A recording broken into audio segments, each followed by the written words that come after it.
Brad. Projector went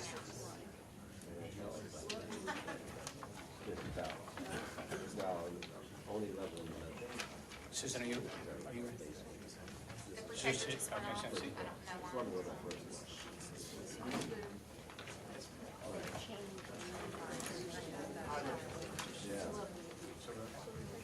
I think so. I think it's just hibernating. Oh, you want to? Okay. We're just making sure the projector is going to work for everybody. So. Oh, here it is.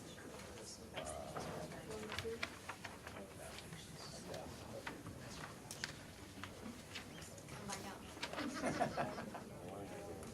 We use hand signals. Is it okay?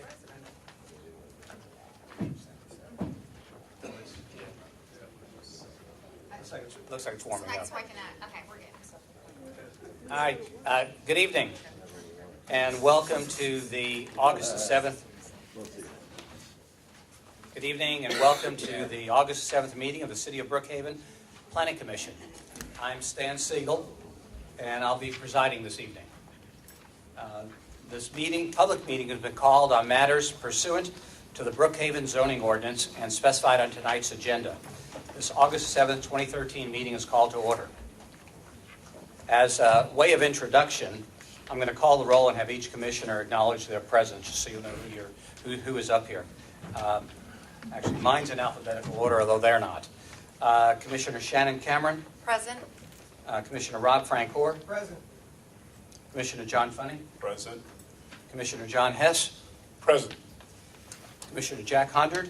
Present. And Commissioner Adrian Schmidt. Present. All right, thank you. So we have all 7 members of the Planning Commission are present, and that means we have a quorum, and we're going to proceed. At this time, I'd ask everybody to, including myself, to shut off or turn off or silence your cell phones. Okay, I'm good. I'd also like to recognize Ms. Susan Cannon, who's the Director of Community Development for the City of Brookhaven. There should be a number of copies of the agenda and related documents at the back of the room. If you're going to make a public comment tonight, we ask that you'll need to fill out a comment card, and then when you come up, we'll ask your name. You give it over to the city, so we'll have a record, and we'll ask your name and your address as you introduce yourself. So please, take a comment card and fill it out ahead of time if you can. This Planning Commission is established by the Code of Ordinances of the City of Brookhaven. We conduct public hearings on land use, zoning changes, code text amendments, and other related items. This commission does not rezone property, but rather is an advisory board which reports its findings and recommendations to the mayor and the city council for action. I'd also like to say that in making our recommendations, we do our utmost to balance the city's zoning ordinance and the interests of the applicant, the neighboring community, and the entire city of Brookhaven. The commissioners here are all very intimately familiar with the city of Brookhaven. We all live here. And we hope that what we do tonight, even though we know not everyone will agree, we hope that the city, we're doing the right thing for the city and for you all and for us. So thank you. Okay, the first item of business this evening will be approval of the minutes. We have, I guess we can do both at the same time. We have approval of July 3rd, 2013 Planning Commission work session meeting minutes and approval of July 3rd, 2013 Planning Commission regular meeting minutes. So do I have a motion from anyone? Mr. Chair, I move that we accept and approve the minutes for the July 3rd, 2013 Planning Commission work session meetings, as well as the July 3rd, 2013 Planning Commission regular meeting minutes. Thank you. I have a motion. Do I have a second? I'll second. Okay, we have a motion and a second to approve both sets of minutes. All in favor? Aye. All opposed? I guess there was no discussion. Sorry about that. All right, do we have any organizational and procedural items? None from the staff unless you would like to address the I will. process. All right, so before we take up the items on the agenda, let me give you an overview of the rules we'll be following this evening. First thing that will happen is the city staff, Ms. Cannon, will present a summary of the item and report any recommendations and findings from the city. Then the applicant or their representative will have a total of 10 minutes to present. They can use it all up front, or they can reserve a portion of it as a rebuttal after public comment section. We'll then have a public comment section with 10 minutes for those in favor of the agenda and 10 minutes for those opposed to the item. Each speaker, as I said earlier, will need to submit a comment card before they speak and then come up, and we'd ask just again, give us your name and your address or the community where you are, so we know where you are. Please be aware that others will need time to present, and so be brief and succinct. But state your position so we understand it. But we don't want to rush anyone, and we want everyone to be heard. We just ask that, let's not repeat the same thing over and over again. Just give us as much new information as you can to help us make these decisions. I mean, we need to hear from everyone. Okay? The applicant then, again, as I said, if they've reserved any of their 10 minutes, will have a chance to speak again. We'll then close the public portion of the hearing, and the commissioners will have an opportunity to ask any questions of the staff, the applicant, or anyone who has spoken. Okay, then we will vote on the matter, and we'll vote our recommendation to the city council. Okay. Anything else? Mr. Chairman, I might add, we also have a clock that we are capable of running tonight. If you'd like to address or discuss the 3-minute time frame per speaker. We just need everybody to be brief and succinct. The clock's going to go off at 3 minutes. If you've been talking, we'd ask that. If you have new information, it's one thing, but please just help us out and help out your neighbors. I've also been given the official Brookhaven gavel, which part of Leatherman. I'm probably not going to use it unless I have to. Do I have to? All right. So do we have any? We have unfinished business. The first item on the agenda is a piece of unfinished business. It's rezoning ordinance ID number 1098 RZ 13-01. And so we'll start with Ms. Cannon.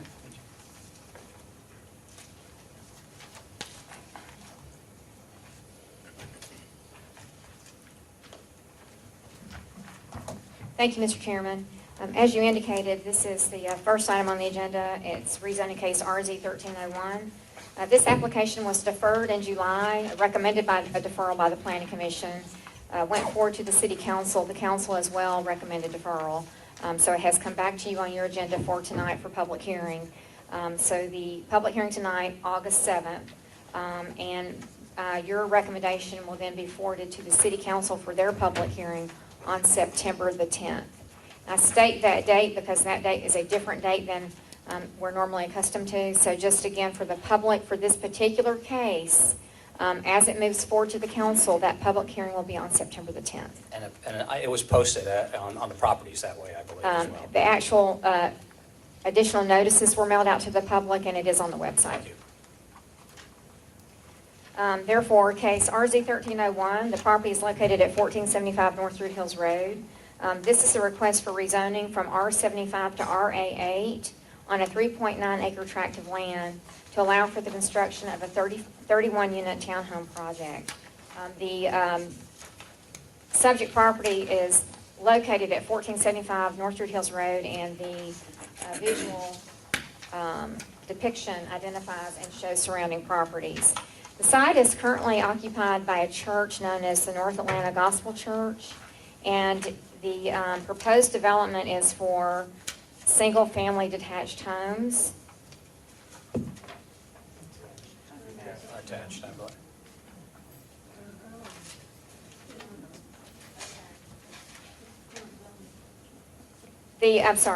The proposal is for a 31-unit townhome project, and the property is surrounded by single-family detached homes around all sides of the property, with the exception of a townhome project to the south. Thank you for the correction to the audience.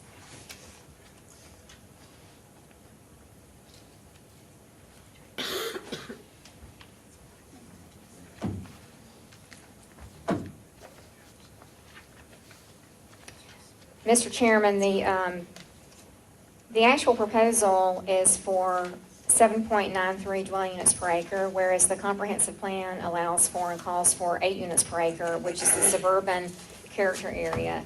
And in reviewing the standards of review for this particular zoning, the staff finds that the proposal is in conformity with the land use plan. We've gone through the criteria. I'm going to be brief and concise because you have several items on the agenda. So I'm just going to note key points. I'm not going to read the report verbatim, and it's certainly online. And I'd like to leave enough time for the public to be able to engage with you. We basically, this particular proposal for the townhome project is in conformity with the land use plan. We stipulate to the staff report.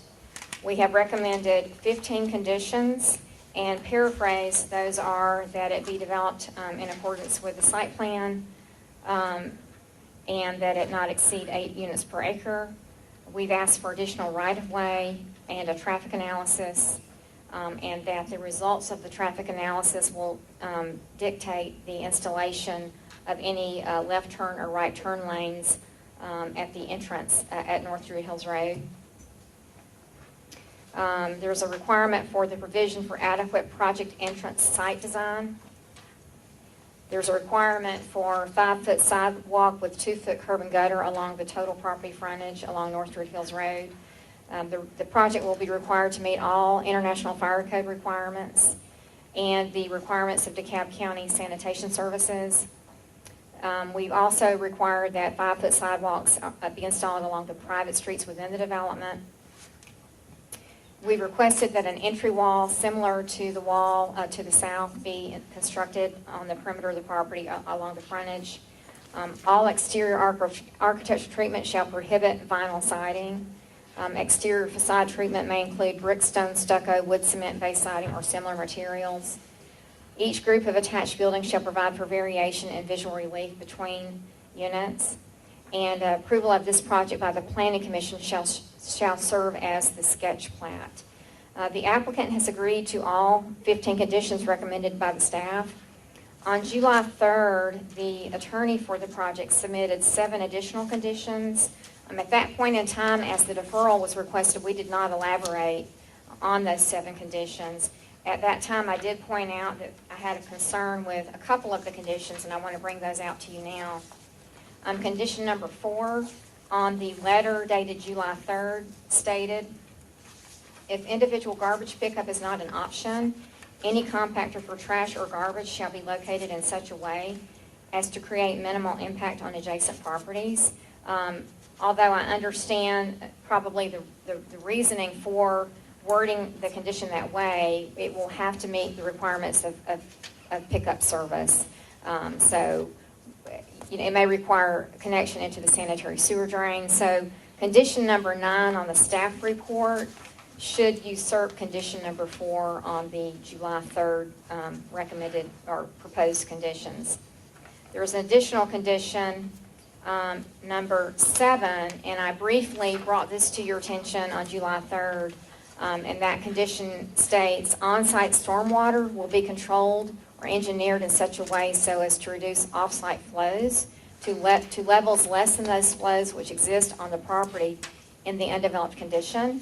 I would like to add to that condition that has been proposed, if this is a condition that is moved forward from the Planning Commission, I would like to add in accordance with the DeKalb County Stormwater Management, Section 14-40.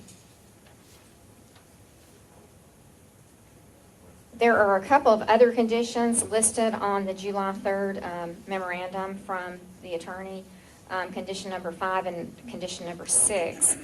Condition number 5 relates to line of sight drawings, and condition number 5 and 6 relate to line of sight elevations.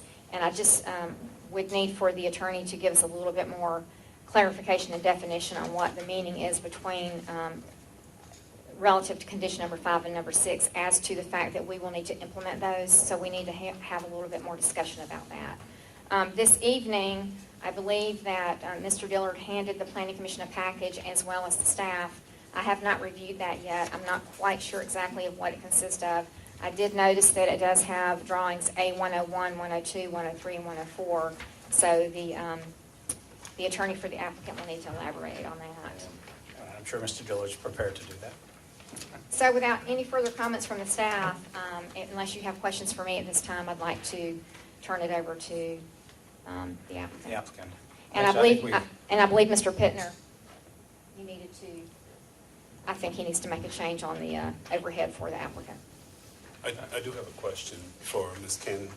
Yes. Very quickly, just to clarify, the July 3rd letter submitted by the attorney, you were stating that item number 7, you would like to add that that's in accordance with the Cobb County Stormwater Manual. Management section 14-40. Okay, got it. Yes, sir. Thank you. Okay. If not, then Mr. Dillard, if you'll introduce yourself.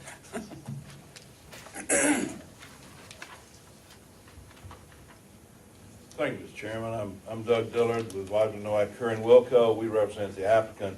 First of all, I want to thank the commission for giving us some time to continue discussions with the neighborhood.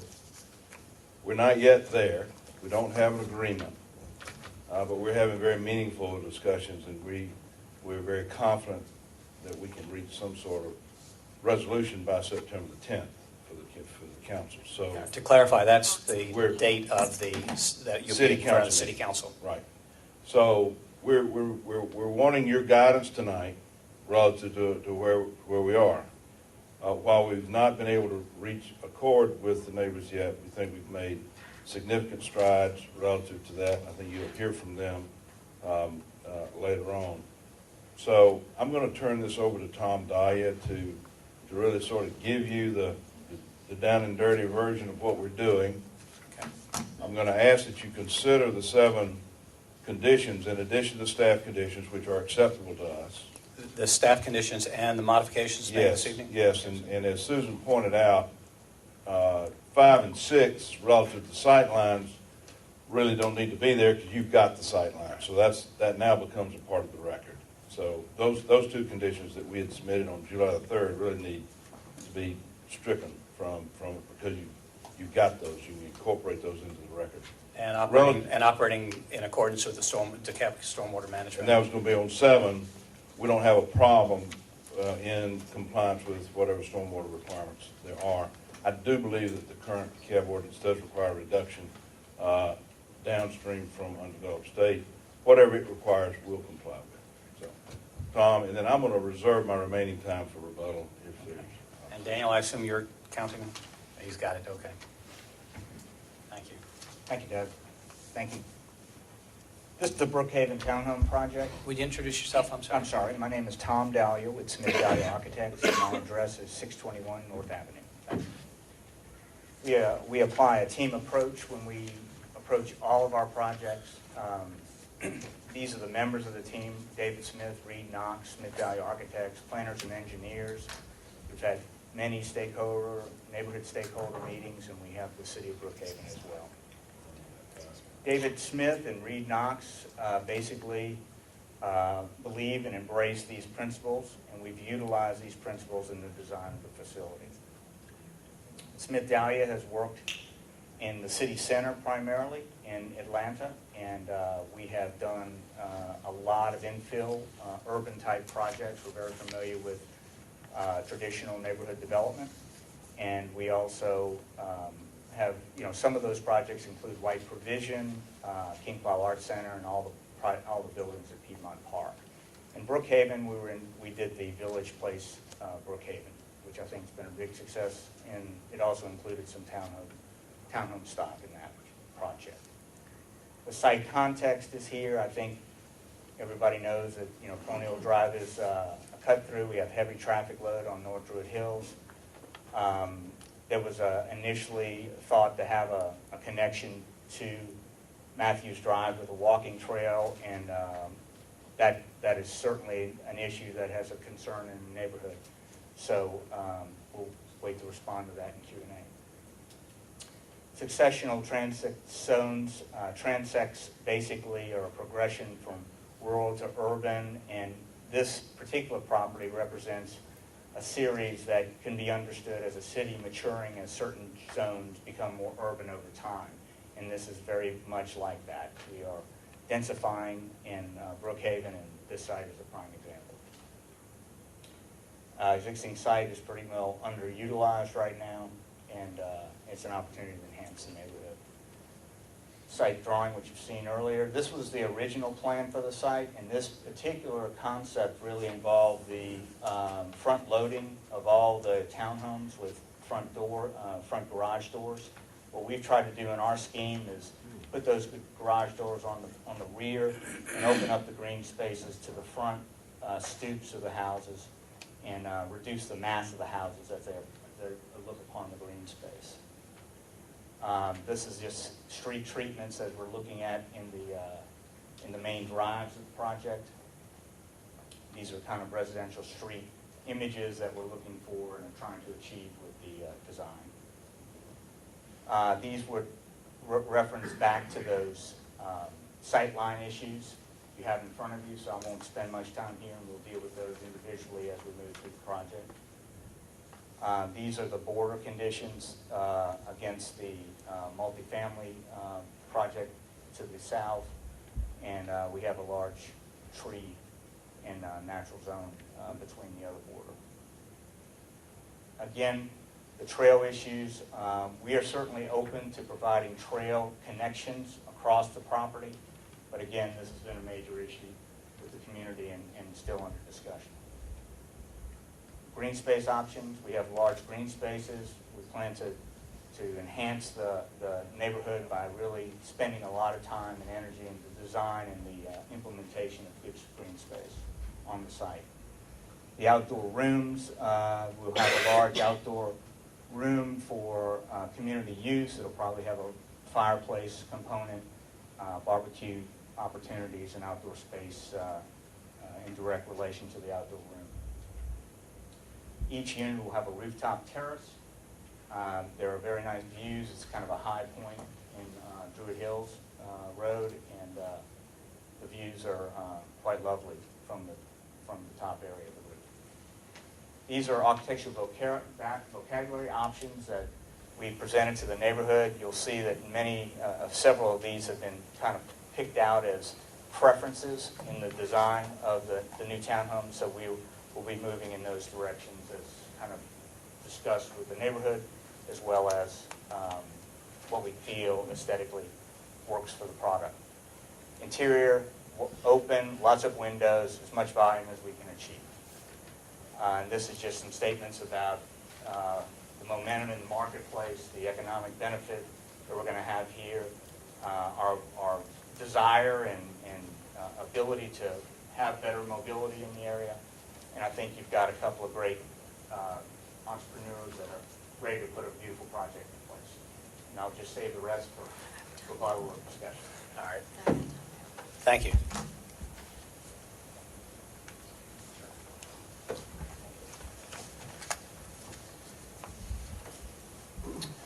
Okay, I guess we can either do one of two matters. We can either open it up for public comment first, or we could, does anybody have any short or specific questions they'd like to ask, or you want to wait for the public comment? And, I do.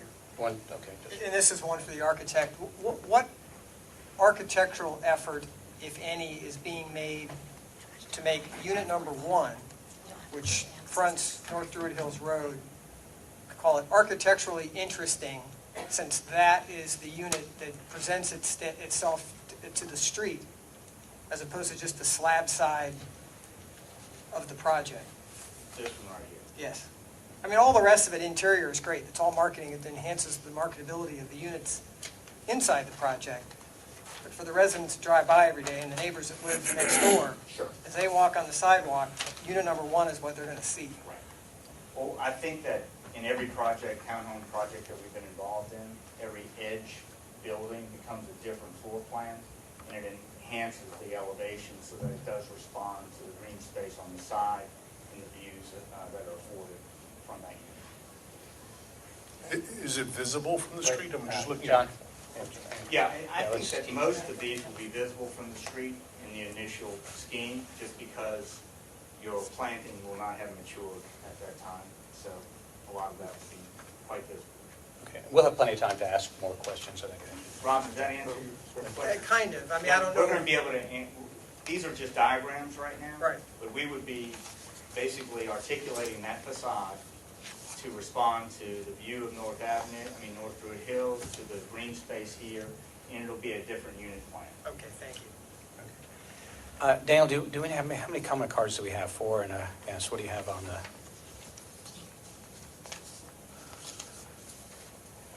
4, sir. I'm sorry? 4, sir. 4? 4. Is that what I hear? 4. 4 in favor. Excuse me. I do not have, the ones I have do not have Okay. notations. of You have 4 comment cards? I have 4 comment cards. All right, of the 4 people who submitted the names, can you just call off the names really quickly? Carrie Witt, Just call off the names real quickly, and we'll see if, then we'll just line them, get. Beth Taylor, Andrew Koss, and Ron Henning. Okay, are any of those in favor? Project, okay, you're going to list it as opposed. Okay, so we're going to open the public comment section of this hearing. Mr. Dillard has reserved some time to speak afterwards, to answer any questions, and maybe make any comments. And do we have anyone, so we will start the 10-minute time. Do we have anyone who has not submitted a card who would like to speak in favor of this project?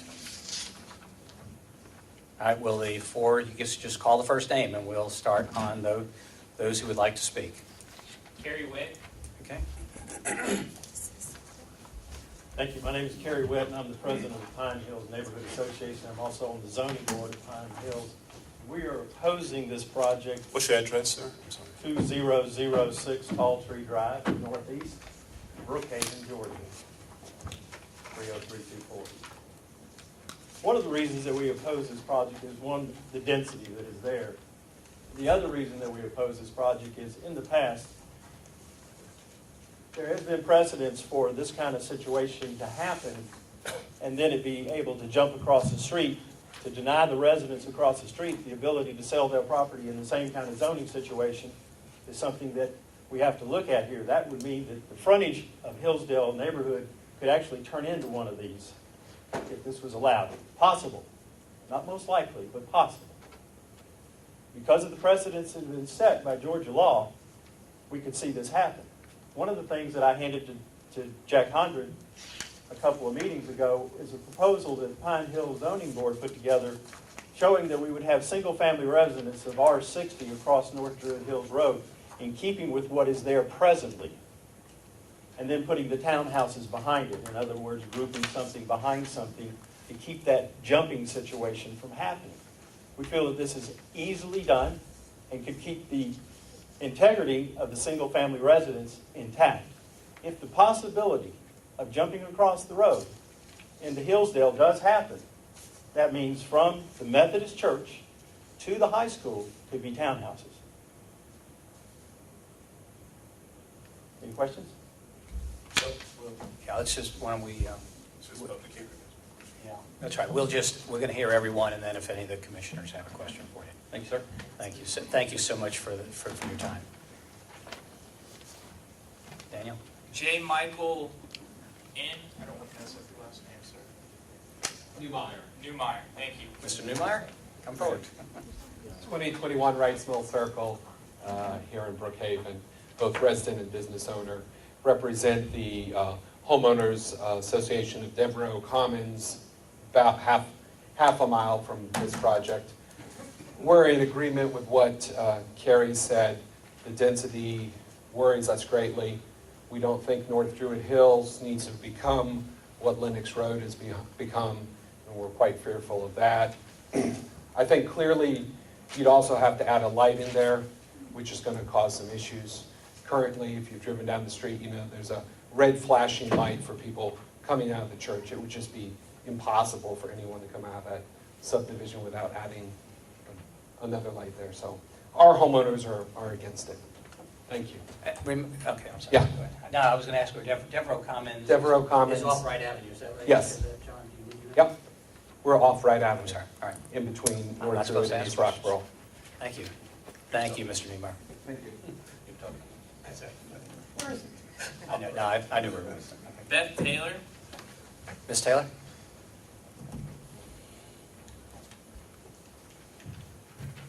My name is Beth Taylor. I live on Matthews Street, which borders the northern part of this property, What's your address? 2262 Thank you. Matthews Street. Thank you. I object to the zoning for a number of reasons. The previous speakers mentioned density. I'll put some numbers to that. The current density, including townhomes that are next to this property, is 3.2 to 5.9. This density would be almost 8, 7.9. I believe that's a significant increase in density. I'm also concerned on the precedence to Druid Hills, which the previous speaker addressed, so I won't repeat that, only to say that is a concern. On the personal note, for the residents on Matthews Street, our homes, I believe, will be impacted negatively in this development. Our homes are valued anywhere from $750,000 to $1 million. Our square footage is 5,000 square feet to 7,000 square feet. This development is going to add 31 townhomes with an average of 2,200 square feet within 15 feet of our property. 15 feet. And that trash compactor is going to be on our side of the street. And I think this will be a negative impact to our home values. So I object to a development that is materially different in size, construction, and price point to the existing homes in our neighborhoods. We also do not want a connection path, which I believe has been mentioned, and I'll just reiterate that here. I did attend a couple of meetings with the developer and the attorney early on in the proceedings. I initiated those meetings on behalf of Matthews Street. I have not heard from the developer or the attorney since our last meeting here on July 3rd, where it was deferred. I do understand in coming in tonight, I spoke to my neighbor who said apparently some additional plans have surfaced. I haven't seen those or had a chance to study them. So I don't know what those mean. But, you know, you are my fellow neighbors. I look to you to protect and guide the development of Druid Hills. And I do not believe adding 31 townhomes next to existing single-family homes meets a standard of consistency or causing no harm. Thank you. Thank you. Dale, how much is your time left on the 10 minutes? Or Yes, sir, there is. Okay. Mr. Goss? 3 minutes. Yes, sir. call the name again? I'm sorry. Mr. Goss? The location. Mr. Chairman and Commissioners, could we have the Working on it. location map up, please? My name is Andrew Koss. I live at 1284 Park Vista Drive, Brookhaven, Georgia, in the Villa de Vista development, which is the development immediately to the south of this site. I'm here in three capacities: as the owner, one of the owners with my wife of our home, as the president of the Villa de Vista Homeowners Association, and as counsel for Villa de Vista. We are the adjacent property owners most impacted by this development. With apologies to Mr. Dahlia, I feel compelled to pick up on his misspeaking earlier. This is North Druid Hills Road. This is not North Avenue. And I think it's very important that this commission remember that. The proposed density of this project at 8 units an acre is completely indefensible. It's unconstitutional as it affects all of the adjoining property owners. Our property to the south and all the properties to the north. I think it's very important that this commission, and after this commission, the city council, look past this zoning map, which I can only assume is a vestige of what DeKalb County gave us. I remind you all that we formed the city of Brookhaven in order to take local control of these issues. And it's imperative upon you to look very closely at this map. Villa de Vista, located to the south, is zoned RA5, 5 units an acre. It's developed at less than 3 units an acre. The Villages in Lenox Park, which is south of Villa de Vista, is also zoned RA5, developed at a density significantly lower than that. Obviously, the entire east side of North Druid Hills Road, R75, is single-family residential. The north side is R75, single-family residential. I don't know how Matthew Street and Lenox Walk are zoned RA8. I'm not certain that they are, but if they are, it's a vestige of DeKalb County, and they are developed at a significantly lower density. The development to the left is zoned RA5, developed at a significantly lower density.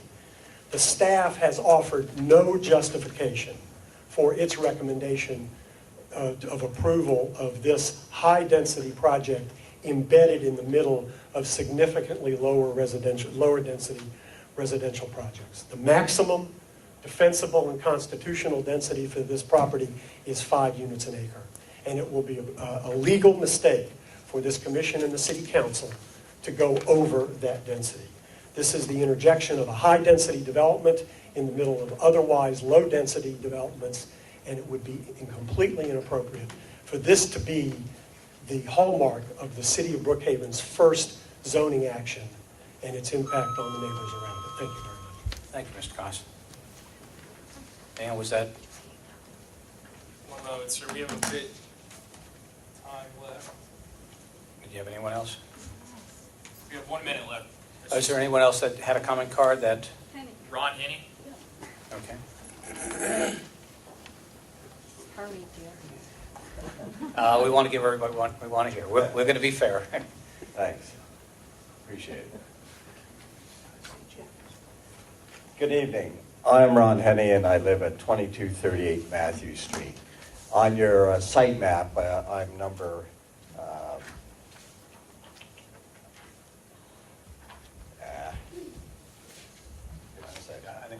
I'm number 2A13, off of number 22. You can't see it on there, but on your site maps that you have that were given to you, I'll probably be referring to that more than anything.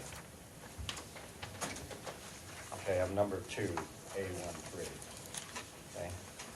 Okay. My wife and I have met with the builder and the attorney yesterday. All right, discuss one minute, please. Okay, so we have exceeded the 10 minutes, but we want to hear you. So I would entertain, but we're going to be fair to everybody if we do that. So I would entertain a motion to extend this if someone wants to, but I would entertain the motion only if we extend this, extend the time to the applicant as well. I move that we extend the time for opposition from the neighborhood by an additional 3 minutes, and this time will also be extended to the applicant as well. So we have a motion to extend the public comment section by 3 minutes and to afford the applicant 3 additional minutes at the end of that. Do I have a second on that? I'll second that, Mr. Chairman. I second that, Mr. Chairman. Any discussion on this? All in favor? Aye. Of the motion? Aye. Any opposed? Aye. 3 minutes. Thank you. My wife and I met with the builder and attorney yesterday for the first time since it was deferred. We had called the meeting, and I feel good about some of the progress that is made regarding the enormous impact the development will have on us, but we have nothing in writing as of yet. Our house is 14 feet from the development property line and 15 feet within the development of a roadway and 20 additional feet to the garage. You can't forget that this is zoned or recommended by your comprehensive plan as a community activity center. So, and those densities are to 8 units to the acre. So we're consistent with the recommendations of the long-range plan that so far you have adopted and about. Pine Hills opposes everything. I mean, they fought Lenox Park, they fought Devereaux Commons, they fought me up and down Lenox Road. You know, it's illogical to think that you can't have a mix of single-family detached homes with single-family attached homes. It's an urban environment. It's where we're going. We're within walking distance of a MARTA station. We're on a heavily traveled road. We need to encourage pedestrian activity and higher density development. Devereaux Commons, in the center of Devereaux Commons, when we zoned that, it zoned RA8. They didn't develop it. When Pulte developed that subdivision, they chose to do single-family detached, but the interior zoning of Devereaux Commons is RA8. We recently zoned that corner from Roxborough and North Druid Hills Road that you hear about later on tonight, because you've got a petition for R60 to 18-acre densities in that area. It's really closer to 5. But when you look at the land use plan, we've got RA8, we've got RA5, we've got R75, all within their adjacent zonings. Well, you know, they're consistent single-family classifications that can exist very nicely within an urban environment as individual homes for those that are coming. All of the demographic trends show that we're headed to what has traditionally been 75% single-family detached on large lots and 25% multifamily, single-family attached and cluster, to just the reverse, to where it's going to be 75%, our children and me. I used to live in a big single-family detached home. I'm now in a condo in Buckhead and love it. No yard, no, you know, I haven't got all that stuff. So that's the trend. The younger generation and the older generation comes forward to looking at for this kind of lifestyle, active adults, etc. Mr. Cowson, I'm going to finish. Give me 1 minute. Is it, he had the addition? Yeah. Go ahead, I'm sorry. Mr. Cowson talks about constitutionality. Constitutionality talks about balance. You got to balance the uses within the area. We're balancing the uses. We've got RA8, RA5, and single-family detached. This fits very nicely. I would ask that you recommend approval based on staff recommendations and the additional conditions that we have suggested to you. Thank you. Thank you, sir. Mr. Chairman, we overlooked a speaker card, so we do have an additional speaker. Okay, let's, and then Mr. Dillard, again, and to be fair, we'll, you know, make sure the applicant, if has anything else to say, well, we're always going to make sure everyone, the opposition to these, and who is that? Ms. Novotny?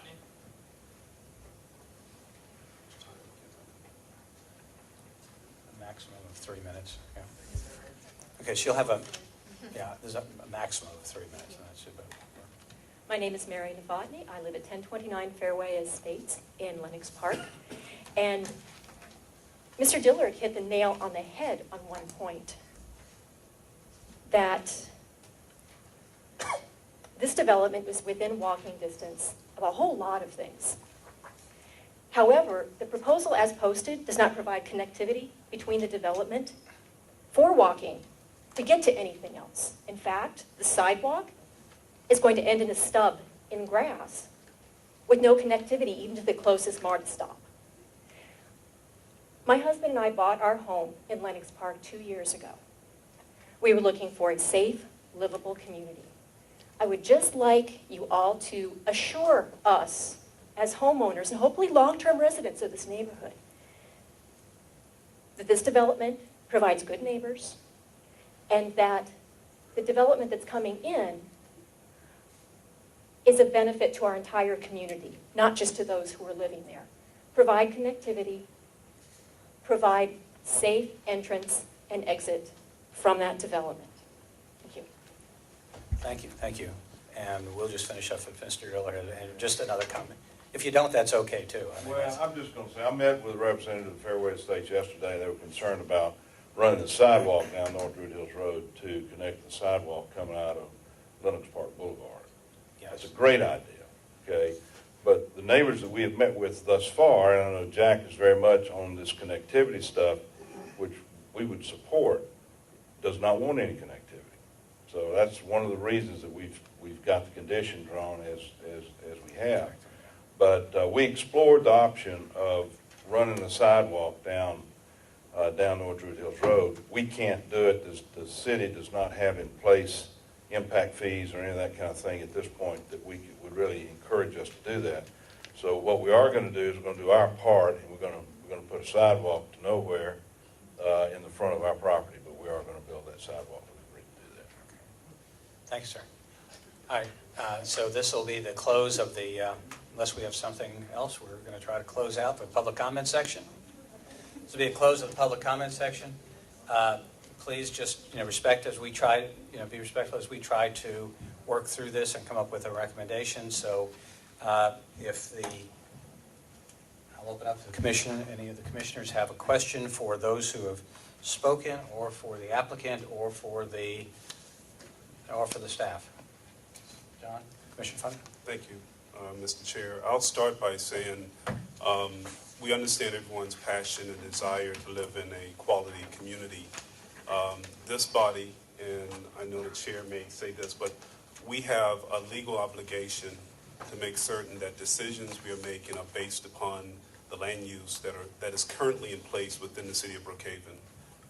We're not making, let me speak for myself, I'm not making a decision, a personal decision. These are decisions that we must abide by and follow according to the land use that's in place. I understand everyone wants to be able to have quality communities in the urban setting are made up of a variety of mixtures throughout the United States. And when you have a variety of mixture, you have a variety of people. And a variety of people have a variety of choices. So I would like for us to understand that the decisions we're making is not to degrade the city of Brookhaven. It's only to uphold the land use that is currently in place within the city of Brookhaven. And then I'll go on. I'm sorry. I was just waiting to have a question for the... Well, first I want to make that statement, Okay. but I do have several questions. Okay. Mr. Witt, I guess I would like you to address something for me because I'm not too clear. And Ms. Cannon, it would probably be helpful for us to get some type of procedure as it relates to individuals speaking for neighborhood. Maybe they need to have some notarized statement with signatures or something because we have representation from neighborhoods, but I don't feel that the full neighborhood is here. So we probably should look at something with regards to how someone represents a neighborhood. Who's Pine Hill Zoning Board? That would consist of probably 12 of us that have been appointed by the neighborhood to represent the neighborhood in zoning issues, which is totally opposite, or not opposite, but totally out of the Pine Hills Neighborhood Association. We are part of it, but I'm not speaking on behalf of the Neighborhood Association. I'm speaking on behalf of the Pine Hills Zoning Board.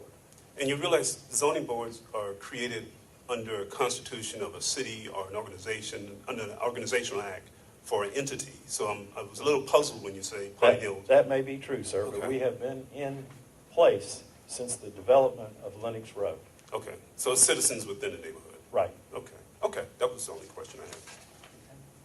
Anybody? We can come back if there's anything more. Okay, thank you, Mr. Witt. Thank you, Carrie. Sure. Okay. Jack, Commissioner Hunter? If I may address my question to Ms. Taylor.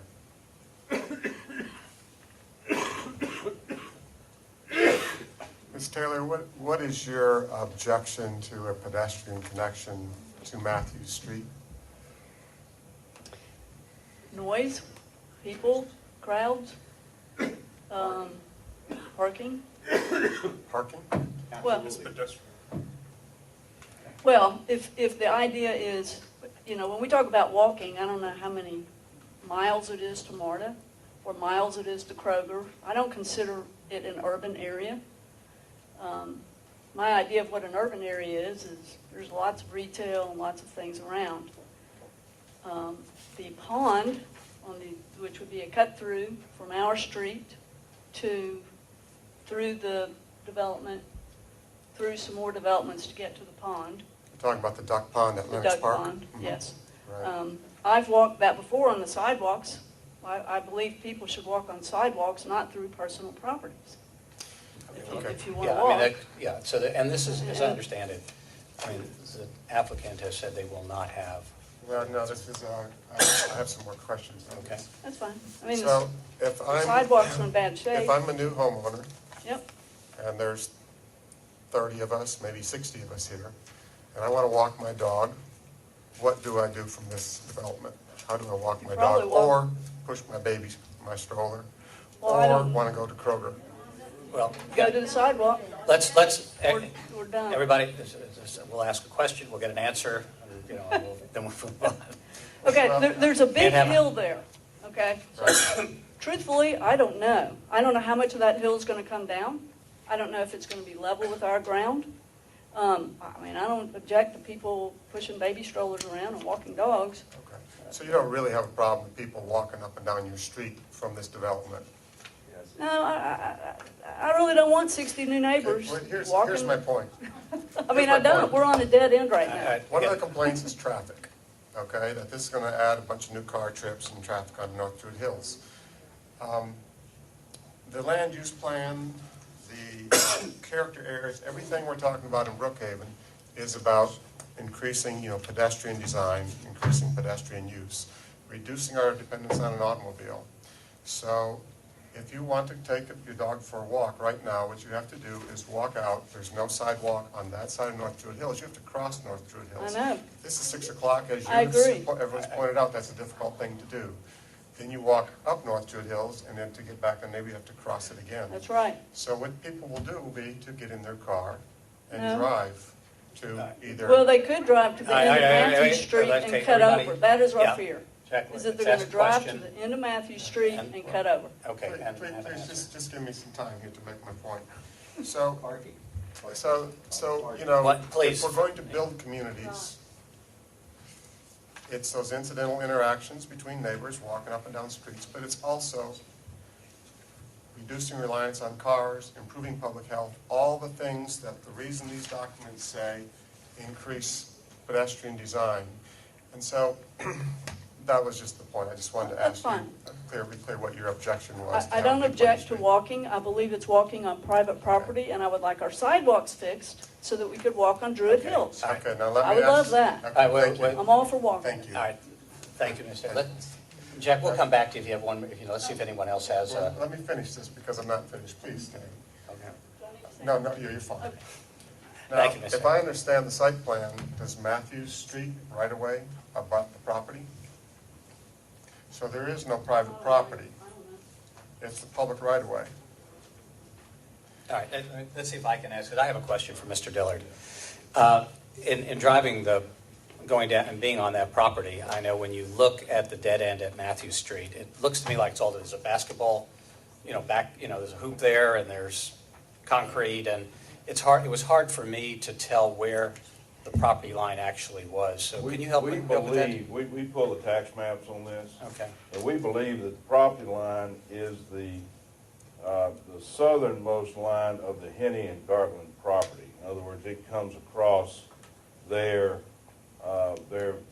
southern property line right through there, okay? Okay. And that's where the pavement stops. There was some discussion, particularly yesterday, about the actual right-of-way went further into our property. The tax map does not show that. Okay, because I drove down there and I Yeah, the couldn't tax figure map out. does not show that. They might be encroaching on our property, okay? Okay. But the tax map does not show that. Now, I've not pulled the final plat that was approved for that subdivision when they did it, but we believe that it is parallel with the Gartland and Henny's property line. Okay, and then I'll ask anybody if anybody else has it. And I just want to make it clear, you are not opposed to a pedestrian pathway, but the neighborhood has been, and you're acceding to is that my understanding? That's correct. Okay. I Thank mean, you, we sir. initially showed some access, and when we did Lennox Park, we did it with the idea that it would be pedestrian accessible for not just those residents in Lennox Park, but for the neighborhood, but that's not the But way it's happening. our decision this evening, please, our decision this evening will be based on no pedestrian access or vehicular access to Matthew Street. Is that correct? That's correct, and we are suggesting that you make that a condition. That's Okay, correct. thank you, sir. All right, that was, Mr. Schmidt? Question for Mr. Dillard. Okay. Since the date of the deferral from July 3rd to today, however many days it's elapsed, can you characterize what conversations you've had with the neighbors? And you make the comment here in this first sentence of this letter that, for the most part, we've been able to reach agreement.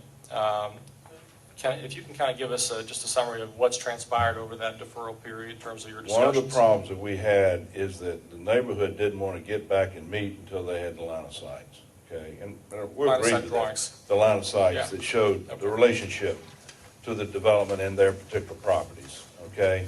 And that was very reasonable, all right? And because of vacation schedules and timing and all, we really didn't get those line of sights until about a week ago. And then we set the meetings up as soon as we could. And the neighbors have been very cooperative. They've been very willing to meet. So, but nobody really wanted to talk about it until they could see what kind of relationship we had buildings to their homes. And I think that was very reasonable. We didn't want to waste everybody's time. And we just had we had to do a survey. We had to do a topographic survey. And then we had to put the building and to do the lines of sight. So it was not an uncomplicated process. Right. But it took a little bit longer than we anticipated when we asked for the deferral last Okay, time. so that the amount of time that remains between now and the next opportunity for public meeting by the city council. Yeah, let me tell you what, we are trying to schedule meetings for next week. We had some good meetings yesterday, and we're in the process of trying to get back together. Next week, we met with Mr. Cows today. I was going to ask who you're trying to Yeah, meet we with. met with Mr. Cows, we met with the Gartlands, we met with the Henneys. I met with Representative Andy, I can't remember his last name, with Fairway Estates yesterday, and they were concerned about the sidewalks and that kind of thing. So we, I think, have pretty well identified the people that are most immediately affected by what we're doing, and I believe, I'm always the optimist, but I believe that we stand in pretty good shape to try to get something worked out between now and September the 10th. Okay, thank you, sir. Thank you. All right, And let me just say this, your leadership would be very helpful thank you. in helping us resolve that. Thank you. I have a question for Mr. Dillard, if I may.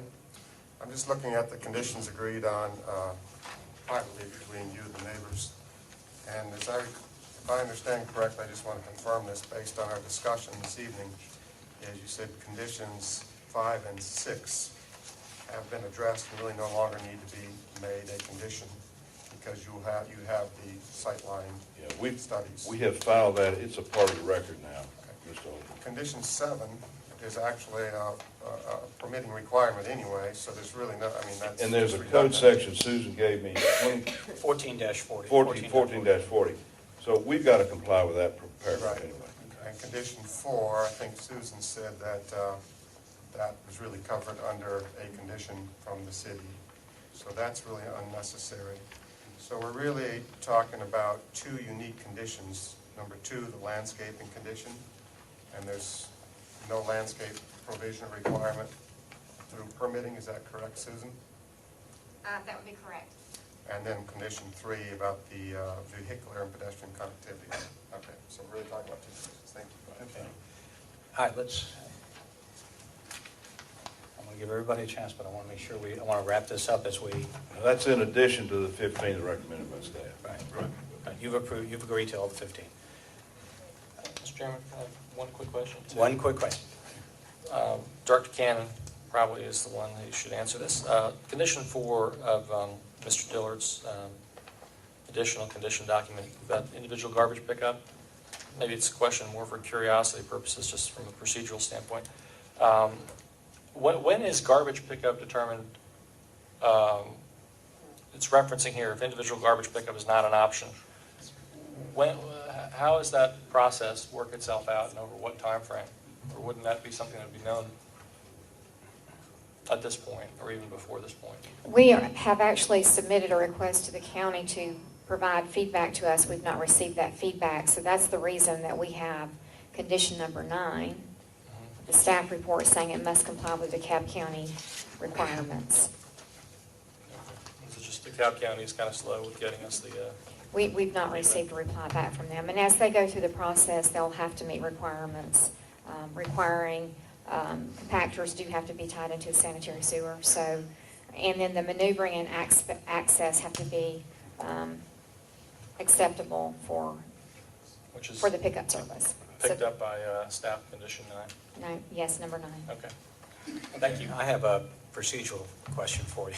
All right, so we have the, you have the conditions of the city, and depending on how we vote or what we do, we would, could condition it, could possibly condition it with these. Do we need to make any procedural motions and vote on the conditions that Mr. Dillard has submitted and that we have just discussed? In other words, that we have to agree, you know, I mean. You have the 15 recommended conditions by the staff that the applicant has agreed to. Right. And of the 7 that you have before you, in addition to the package you received with the line of sight, it would be your prerogative to review items 1 through 7 and indicate whether you would like to include item 1, 2, 3, 4, 5, 6, or 7 with or without revisions. And also, I would recommend that you, if you do choose to do so, that you would reference this line of sight drawings that you received tonight. I think they're A101, 2, 3, and 4. I can't remember the numbers. Well, it is, that's right. And then a reference that they were received in the public hearing, if you choose to add those as a condition. All right, so if we choose to address this letter, we probably should address this first before we address the city. Depending on what it is that you propose to do, Right. if you do choose to move forward with Yes. recommending this item, I would recommend that you first address the 15 items recommended by the staff, and then address the 7 items proposed by the applicant. Right, if we choose to move forward, or if Correct. we don't, right? Right. All right, thank you. Excuse me, I have a question for Susan, finally. Condition number 10, the owner-developer shall install 5-foot wide sidewalks along the private streets within the development. Are the alleys and the streets around the backside considered private streets? Is the intent that they have sidewalks as well, or just as shown on the site drawing, the little entry street? The entrance street. Okay. I mean, that's not necessarily clear by the condition, but at least it's on the record, I guess. Right. Okay. And Okay. then, the next condition, the owner-developer shall install an entry wall along the total property frontage, similar to the property to the south. That's a poured concrete wall. It's quite a tall wall with maybe a wood top or something. What is the thought behind that, and what's the design intent behind that condition? It was just really in keeping with what is already there and providing some type of aesthetic and noise barrier from the street. So it's a combination of tying into the wall that's there, privacy on the inside, and from the outside of the roadway. Okay, because actually, if you're talking about the brick wall further down, when it gets near the property, it cuts back far away from the road, becomes quite a tall retaining wall. You can only see it back through the trees. So I'm not quite sure what we're tying into in terms of character at that point. So I guess I'm not clear on what that wall would be or how that would tie in with something else. Okay, well, we can make it, I mean, that's part of it. Okay, thank you. All right, I think we had enough. One more? I just Nice. want to address the chair. I don't have a question. Okay. I want to make 2 very quick points, and forgive me for And then we need to, yeah. and then- botching your I last want to make name. sure we're making progress here. Mr. Numier made the point of the concern about traffic impact and not wanting North Druid Hills to become like Lennox Road. So I wanted to say to the chair that I share that concern. And then my second point is to regarding Mr. Dillard's comment at the beginning that, he's met with the neighborhood, but they're not quite there yet. And I understand the impact of vacation schedules and things that came up. And, I think the premise of the deferral the last time was so that Mr. Dillard could meet with neighborhood representatives such as Mr. Koss, but that really hasn't happened yet. So that's all I wanted to say to the chair. Okay. So I will entertain if there's no further, I'll entertain the first, or a motion on this agenda item, RZ 13-01.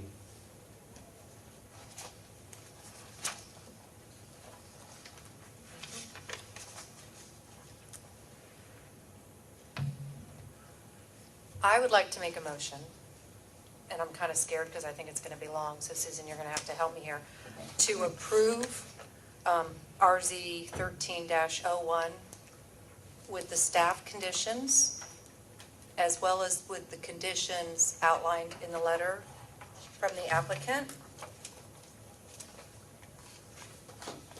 Okay? So we have a motion. Second. And we have a motion and we have a second. Do we have any discussion on this motion? I will, as the chair, I guess I'll have a question. I would ask that the motion be amended, if Commissioner would be, to delete the July 3rd, Mr. Dillard's conditions on July 3rd, delete item 5 and item 6, and to amend item 7, if you would agree,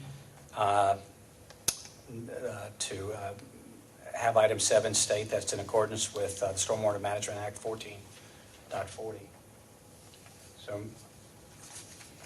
Commissioner, would you agree to that, to amend your I motion? would agree to amend my Initial motion. Okay. And I'll second it again. Second, and now any more?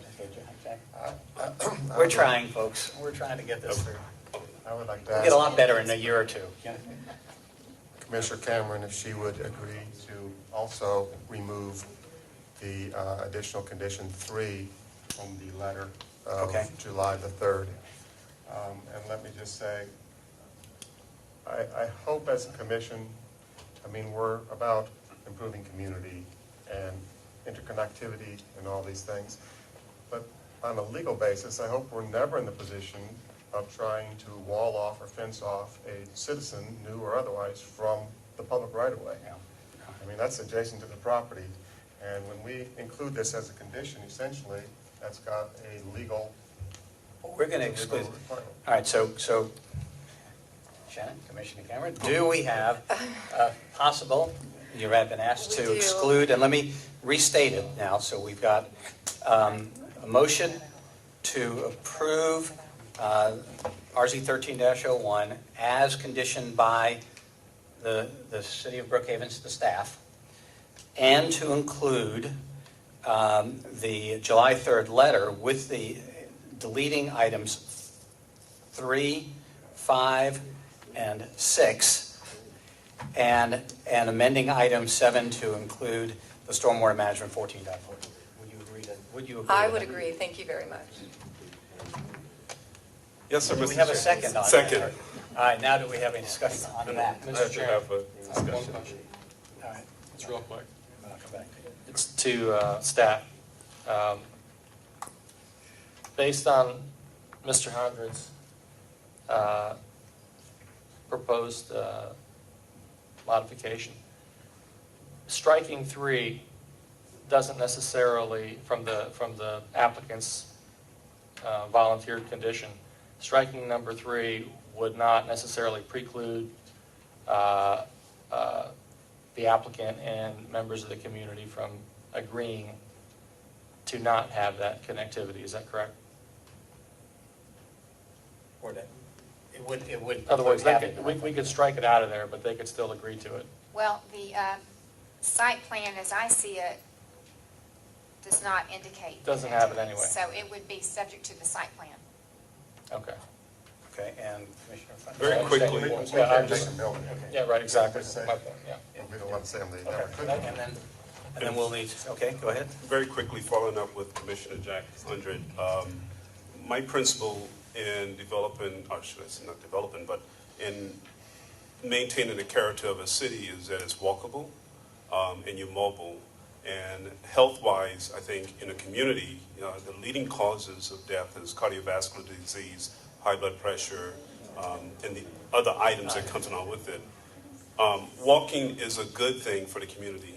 And I think I want to just emphasize that we're trying to balance what we're doing. I am supporting something to support something that's really against the principle that I stand for as far as connectivity. So I hope the community will understand that this is something that is really a good thing for a community to be able to walk and be mobile. All right, thank you. And I apologize for this, but I'm going to ask for one more inclusion in the motion. And that is the inclusion, as the director asked, that we include in that motion the four site plans, A101, A102, A103, and A104. So let's restate it, and we're going to vote. All right, as I understand the motion, we are voting the motion that's presented by Commissioner Cannon was to approve RZ 13-01, conditioned with the condition by the City of Brookhaven's Planning Department, and to include the July 3rd, Mr. Dillard's July 3rd letter, and the four site plans with the following, deleting item number 3, 5, 6, and including in item number 7, reference to stormwater management 14.40. Do you agree to that? I agree. I can't believe I... And I second it. I'm going to second it. All right, any other discussion? All right, all in favor, and I am not going to repeat that again. All in favor of that, please say aye. Aye. All opposed? Opposed? Thank you. Okay.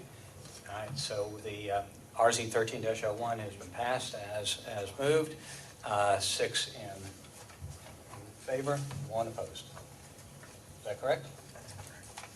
Thank you. Thank you, everyone. This obviously was very difficult for all of us, as I know it is difficult for you all. All right, and we'll just take one moment as everybody shifts around, and we'll move on to, and we appreciate everyone's time, and as we move on to the next item in the agenda, the new business. So please kind of shift around as quickly as possible, and we'll give you just a minute.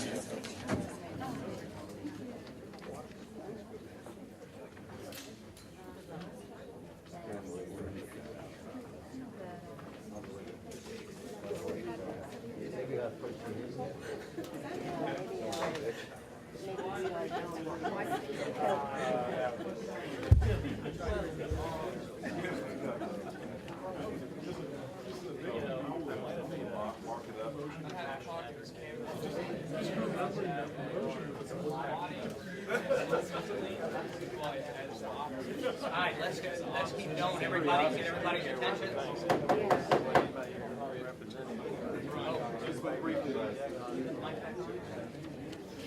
Since I don't have a gavel, remember my leather man? I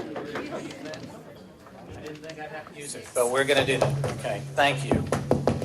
And let's go back to that was everybody did a good job and a good input, and I like that. Okay, move on with the agenda. This is new business. Okay, yeah. Just go. Okay, one second. We have a little procedural issue here. I think he needs a full packet. Is it on? Well, they're kind of getting that through. This will be new business. This will be item number 1 of new business, which is a rezoning ordinance, RZ 13-06. And as soon as they get that figured out, we'll have Ms. Cannon read that.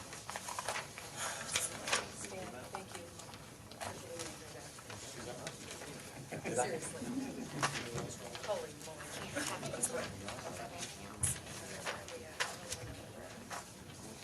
Okay, we got it? Susan, could you read that? This is ID 1124, RZ 13-06, an application by Artisan Home Crafters. Thank you, Mr. Chairman. As you indicated, this is rezoning case 13-06. The applicant is Artisan Home Crafters in care of Roberts and Daydrill PC.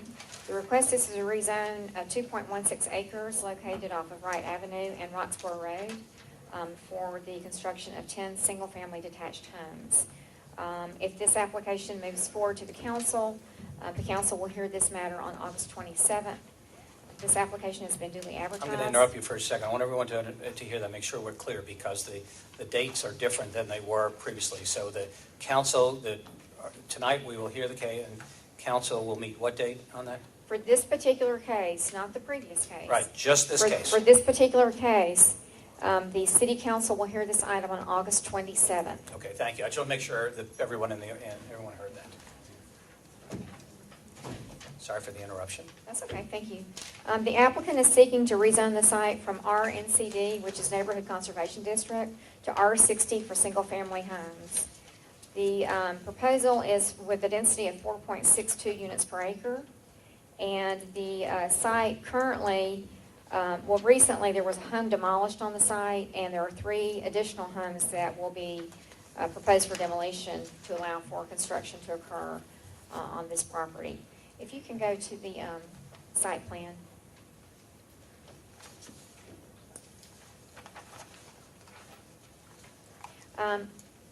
In just a second, we'll have the site plan. The actual surrounding properties to the north, south, west, and east. To the north, the property is single-family detached and has a density of 3.7 units per acre. To the east and to the south, the property density is 4.9 units per acre. And to the west, which is single-family detached, the site, the property contains 2.1 units per acre. When you take a look at the site plan, you'll see that along Roxborough Road, there are 5 homes that abut Roxborough Road, and there is a driveway kind of going through the center of the tract. Actually, that's not turned north. Can you turn that in the north direction? There is a driveway in the center of the property that 5 of the homes will access that actually back up to Roxborough Road. One of the homes across the driveway from Wright Avenue will also use that driveway to enter and exit from the home. The remaining homes on Wright Avenue will share a driveway off of Wright Avenue. So there will be the 1 cut for the driveway and then 2 additional cuts for the additional 4 homes. Very briefly, the comprehensive plan calls for suburban land use in this area, allowing for 8 units per acre. The requested zoning is for 4.62 units per acre. In analyzing the previous history of this property, there was a 2008 condition site plan, which has not been able to come to fruition. And so this particular property owner has proposed this zoning. We do feel that the proposal will not adversely affect the area. We do find that it is consistent with the land use plan. There are no known historic buildings or sites or districts in this area that would be affected. In regard to the use on streets, the effect on streets and transportation facilities and utilities or schools, East Roxborough Road is a well-traveled thoroughfare through the city. The applicant has proposed, as I indicated, that homes fronting East Roxborough take access from a shared driveway off of Wright Avenue, the more minor of the 2 intersecting streets, thereby eliminating the vehicle interaction between these homes and the busier street frontage. Even so, the Public Works Director has requested conditions of approval which would be commensurate with the new homes being constructed. Most notably, sidewalks should be constructed along East Roxborough to tie into the sidewalk directly across Wright Avenue to the north. Also, streetlights should be established along Wright Avenue, as well as replacement curbs, shoulder clearing for traffic visibility, and pedestrian refuge.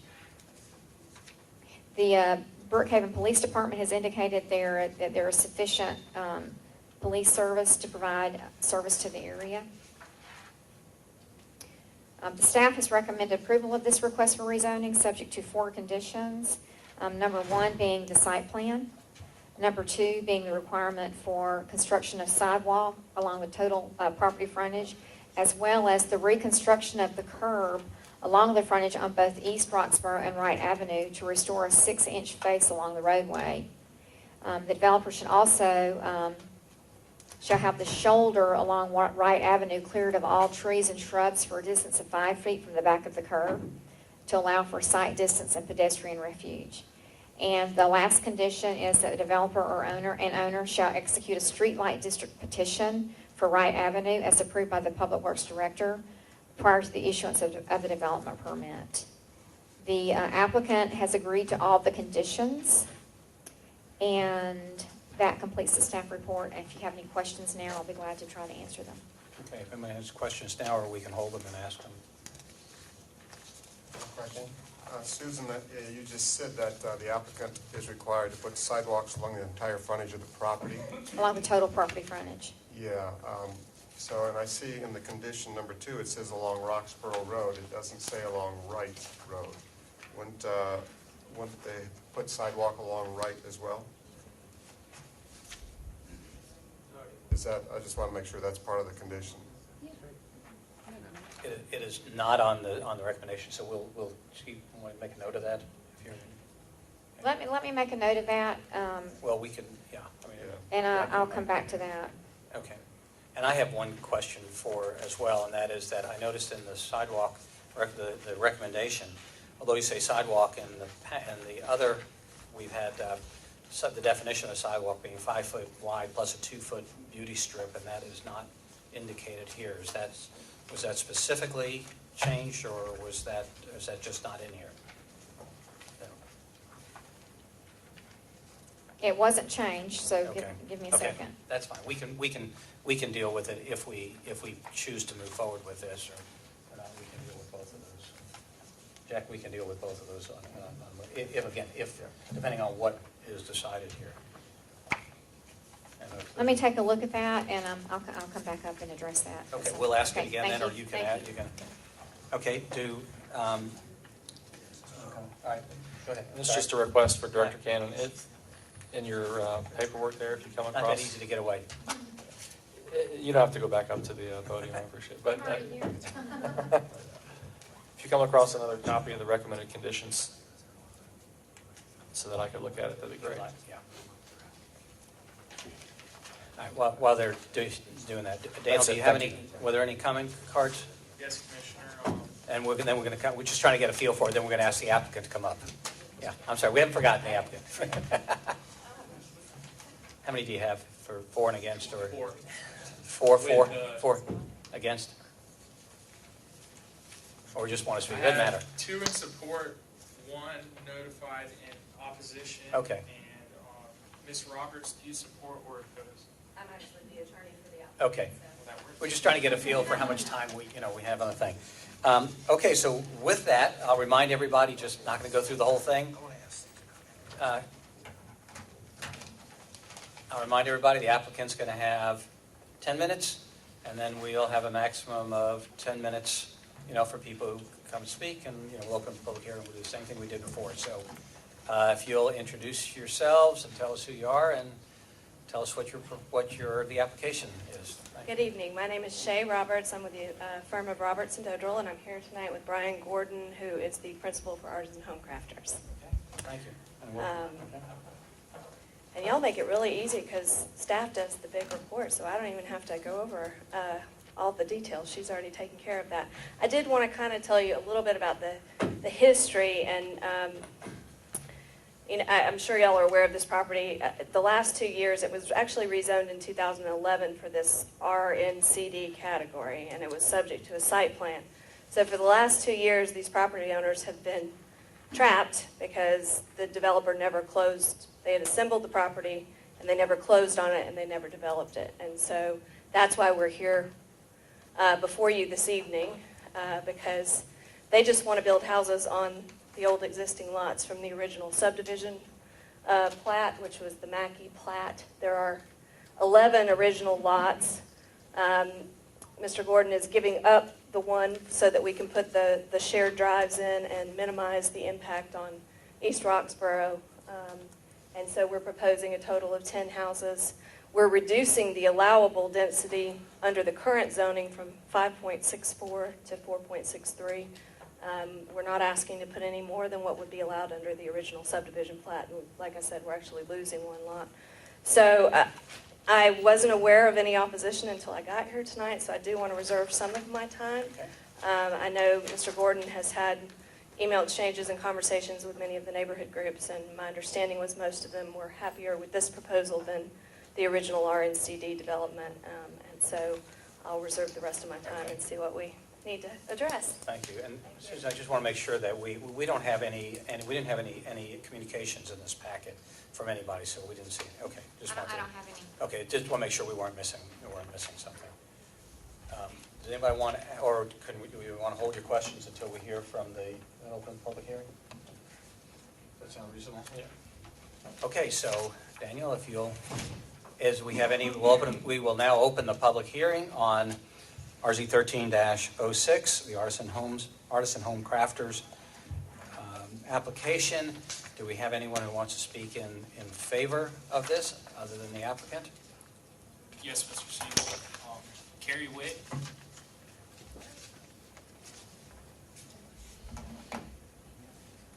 Gary Witt, Pine Hill Zoning Board. I'm glad to see that Mr. Dillard came back in the room because we are supporting this. So, sorry, Mr. Dillard, we are. Lighting's getting ready.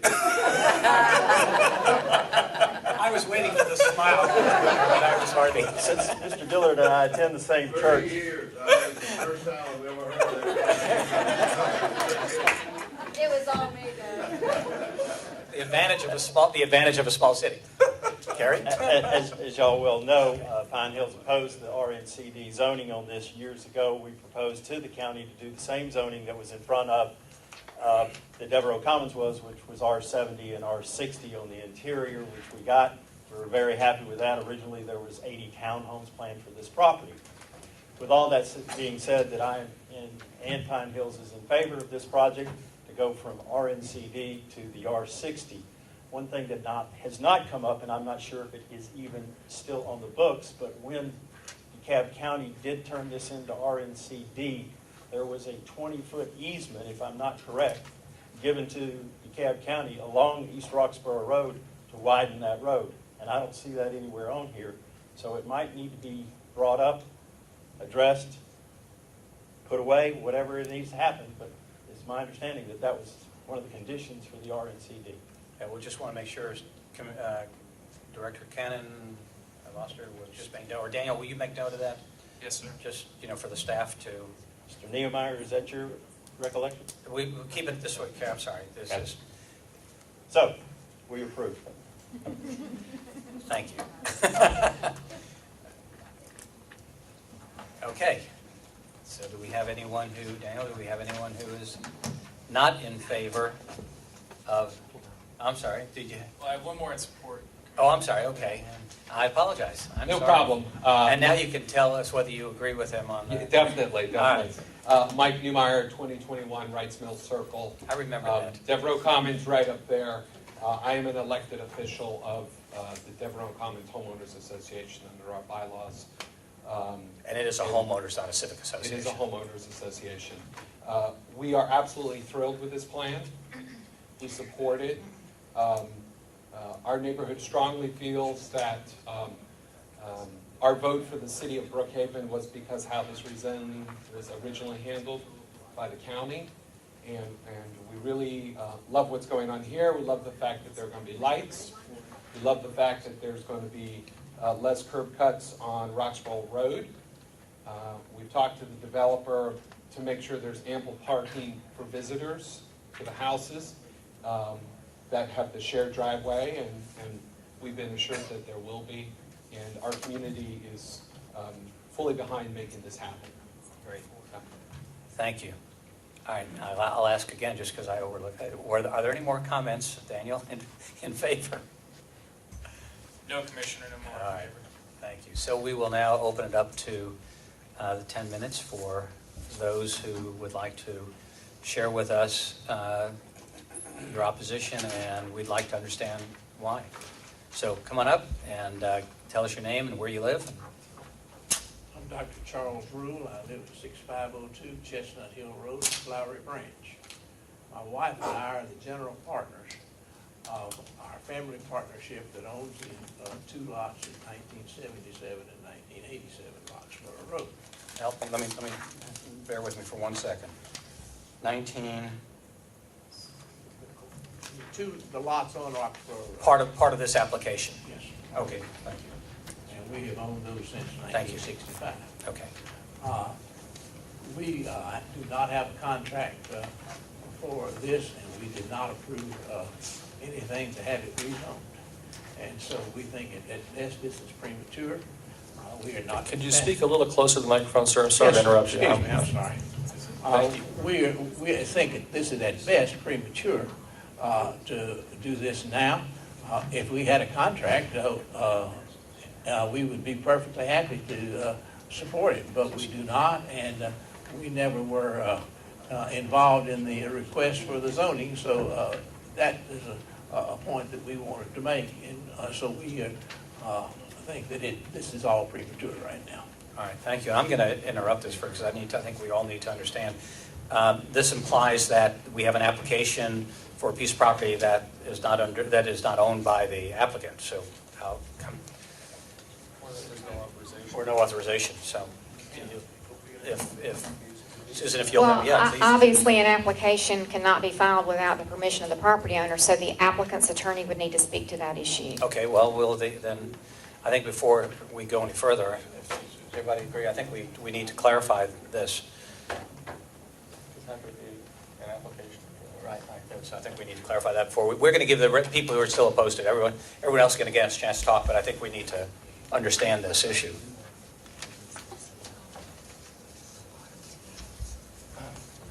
My understanding is there's multiple people in this family, and I'm looking back at the notarized signatures, and we apparently have an email confirmation, but there were lots of property owners, and I didn't realize that their notarized signature was not in the application. So at this point, I can't confirm that they are officially on board with a notarized signature. So I can confirm that they are. Can you come to the mic? Yeah, introduce yourself, tell us who you are. And again, I apologize, I realize it's a little bit off. Yeah, I'm a little confused. My name's Nicholas Brown. I'm actually the real estate agent that works with artisan home crafters. We had originally sent in a contract for sale. I believe one of the parties who's going to come and object this evening was offering to purchase his property at all. Mr. Rule's son asked us to defer on that submittal of that contract. As of 72 hours ago, he asked us to resubmit that contract to them for reference. So I'm a little confused. All right, well, we'll just let the attorneys, I think the attorneys will have to sort this out, and we'll come back to, thank you. Let's hear from the rest of it, and then we'll come back. I'm sure we will have other questions for the attorney, whether or not this is a legal application.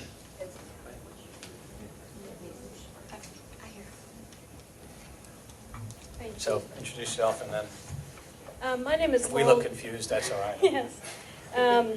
My name is Laurel David. I'm with the Galloway Law Group, and I actually was the attorney that handled the zoning in 2011 on this Again, property. closer to the microphone. I'm sorry to Sorry. interrupt you. Thank you for reminding me.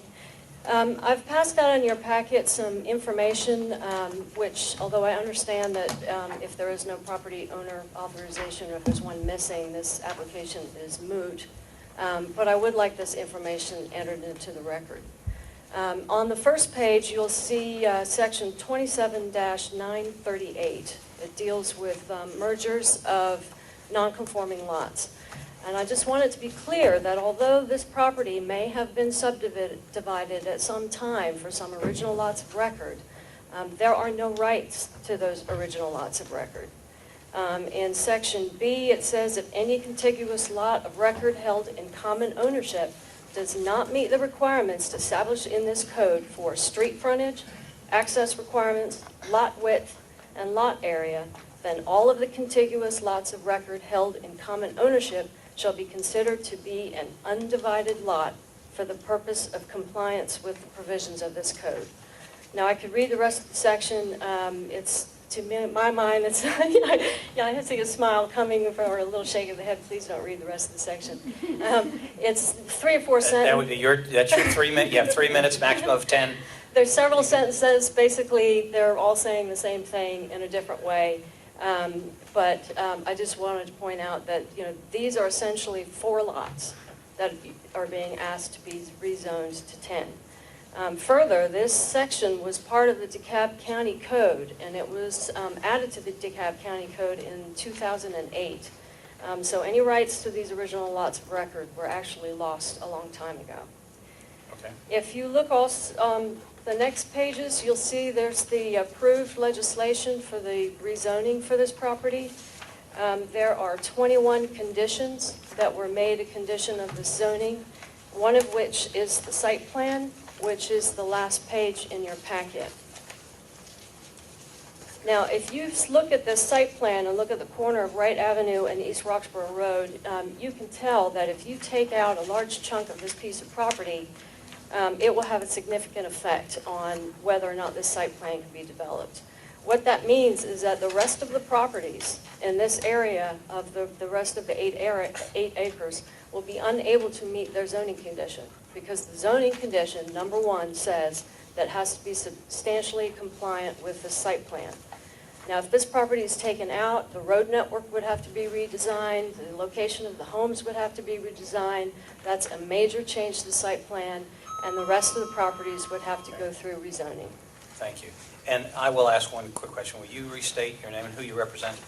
Laurel David, I'm with the Galloway Law Group, and I represent Morris Development Company. Okay, thank you. I did have a couple of other points I wanted to make I think that had to do with the right-of-way dedication. why don't we come back and see if we have let other people, and then if everyone is in agreement or we haven't, come back and see where we are on it. So I'm sure we can get you in if you need to, if we need to. So I have no more, Commissioner Siebel. you have no more? And was that beep the 10 minutes or the 3 minutes? That was the 3 minutes. That's the 3 minutes. So if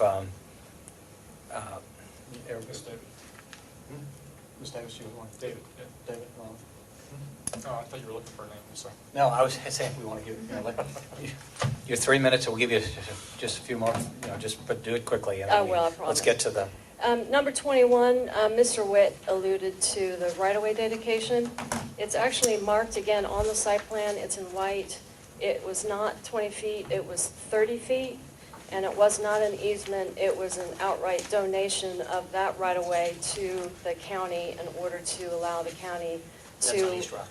On East Roxborough Road. It went down the entire frontage of East Roxborough Road. Okay.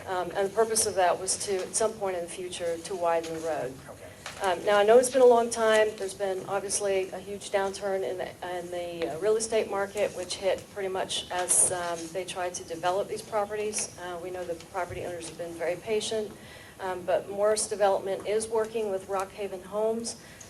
Some of these properties are under contract with Brookhaven Homes. All of the property owners have received offers. So there is a very aggressive determination to have this development go forward. So to say that there is no option for the property owners is not correct. Okay, thank you. Thank you. All right, let's come, I guess I'm going to come back because I have a question. Do we have a valid application is the question on the table, I think. And you want to, Susan, or either one, somebody tell. If I don't have a notarized signature from one of the property owners, I need to request a deferral because we need it to be a valid application just as much as you do, because now I've got opposition and I want to make sure we clarify everything. Do you want me to respond to her comments now, or you want me to wait until? I do not, yeah. Okay. I mean, you Because I can. have lots of I guess you responses. can. I know, but I mean, this is the person who has had these people waiting for 2 years and has not purchased their property. So he has ulterior motives at this point. None of my clients are But under there is a contract. request for defer. You are requesting. But I am deferral. requesting a deferral, yes. Thank you. And Just Susan, a point of order, you're having the public hearing now, so you are not deferring the public hearing. Right. What you would be deferring would be your recommendation. So you've already opened up the public hearing, so you need to conclude the public hearing tonight. Oh, please do. In other words, And the staff moves forward with the fact that we've received an application that we believe is valid. Whether or not it is valid or not is between those parties. So we are moving forward with this application tonight that we received. And you've already opened up the floor for public hearing. No, I'm sorry. We're not going to have this will be a debate. Yeah, this will be a question. I like being for adversary. Yeah, no, we can't have two attorneys. I'm sorry. We love y'all, but so For please. Director Cannon. Yeah, let's Director work Cannon, it out. let me ask you to clarify that. Yeah. Just bear with us as we work it out. We have an application procedure for rezoning. The rezoning has to have, if the properties are not owned by the applicant, then they have to be duly authorized by a notary in the case of an assemblage. So from staff's perspective, can we check or can we confirm that we have a valid application, or is it in fact not a valid application? The staff received the application. The application submitted to us was one indicating that they had authorization to sign as the representative for the property. We received the application. We processed the application. We advertised it for public hearing. You've opened the public hearing. The Planning Commission is a recommending body. So between this night and the council hearing, I believe that the parties have ample opportunity to take care of their issues before proceeding with the council hearing. But you have already opened up these proceedings. The public is here. And I believe that this public hearing process needs to continue and close out. You certainly can choose to either recommend or not recommend to the council, whatever your preference is. But there's time between the Planning Commission and council hearing for them to take care of their issues. Okay, but when I came across your desk, it had all the paperwork filled out completely. The paperwork provided to us indicated to us that we had a complete application. Okay, now it might be inaccurate on the side of one of the ownership parties, but you still had a signed document? Correct. Okay, that's what was clear. Thank you. And go ahead, you can ask. I have a question, Susan. We continue with the public hearing because we've already started that process. But when we go to vote, we can choose to defer. Yes, you can. Okay. You can choose to defer your decision. And then does it still go to the city council? Yes, it would still go to the city council. And then they could choose to defer it back to us? They could do that. They could choose Or to. they could just choose to rule? Correct. Okay, so we have three options. But if they defer back to us, does the public get an opportunity to speak again on the next time we hear? If the council votes to defer, They would be deferring it back for your decision in that you've already held your public hearing. So no more public The deferral back to you is over what should you do relative to the land use once you receive it back saying, yes, it is or is not complete. So, I have a question. So we've heard all of the opposition, and that means if we close the public hearing, when it comes back to us, it's only for decision only. that's correct. Okay, so I think, Mr. Chair, I think it's appropriate that we make certain that we've heard everyone as it pertains That's to this correct. case. Well, can I have one question for you, Susan? What if there's a material change? Can there be a material change in the application between this public hearing and the next time? And if so, then perhaps there would be more people who want to speak, or we'd have more questions. How would that work? Well, I hate to say it depends, but I would have to know what we're talking about to be able to, you certainly can't add more property to the boundary. It would require a whole new analysis by the staff as well. So I think we just have to cross that bridge when we come to it. okay, so while we talk it over, we only, I'm sure somebody will have a motion here and a discussion, but do we have any more questions for Director Cannon on this? I have a question for Okay, Ms. I mean, Cannon. might as It well- relates just to the traffic light that's referenced as one of the conditions You mean on the, on Wright, the corner of Wright and Roxborough. Can you explain to me how that, you're talking about the previous case or the four conditions? right here, this case? Condition. What? Oh, you mean the streetlight program? Yeah, just street light. Oh, I'm sorry. I Okay, misheard that it okay. needs to be a traffic light thing. Why do you mean? I- No, I it's have- streetlight program. Okay, I have another question. If we could discuss what's in here, and we could vote one way or another. Could we also, I was going to say, we also make the motion and in such a way that the motion is either approve or deny or to defer, or if it were to approve based on whether this is a legal and valid application, I mean, as we go forward, so that the city council knows that what has gone on here? Well, the council will know what's going on here because I will provide Well, I mean, that I to know- them. I'm sorry. No, I know I what didn't you, mean to yeah, imply. no, I know that, but, In other words, do you have to stipulate for the record that it's whatever the decision is on the condition that? Right. I Right. think In that other it's words, we go through and we say, certainly okay, fine and appropriate for you to do that. Yeah, in other words, we Based- say, as an example, and this is terrible probably to say, but as an example, Commissioner Hunter brought up that there was an item number 2 didn't show Wright Avenue as well as Roxborough. So we could do that, but we can then have the, our action based on whether, our recommendation to the council, only based on whether this is a valid application. That would be certainly fine. All right, so if that's the case, then I want to make sure we have heard from everyone from the public who is in favor of this and/or those who are opposed to it. Make sure we haven't missed anybody. But I can tell you, probably it sounds like it's going to go to the council, but this will be heard. I mean, if it's not a legal application, it's not a legal application, I Can I think. speak So. again, Mr. Chairman? Sure, go ahead, come on. I mean, we're so flummoxed on this at this moment. So, I mean, we'll clarify this, though, and do this correctly before we're out of here. Let me some more. Since this was an illegal opening of this application, I do not think that we should defer the public at all on this because it's got to come back. What happened tonight was something that should have never happened because the paperwork that was provided was not properly accurate to what needed to happen. That was brought about by one attorney of the other attorney. So, if you close this... We're not going to make pass judgment on. I understand that, but if you close this to public opinion, you basically have circumvented the public because what we did is we heard something that we should have never heard. Well, we will, okay, thank you. Thank you. All right, so does anybody have any questions for anyone who has spoken or for the applicant, as we believe them to be the applicant? Well, as the applicant, sorry. Okay, go ahead.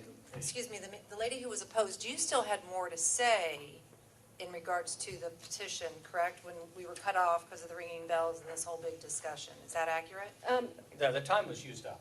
The Was it? time was, her 3 minutes was used up. Yeah, but I thought And- I was. More than 10 minutes. There's, And it was 10 minutes and we could allow, if we. well, they have 10 minutes, but if there's no one else to speak, doesn't she have 10 minutes?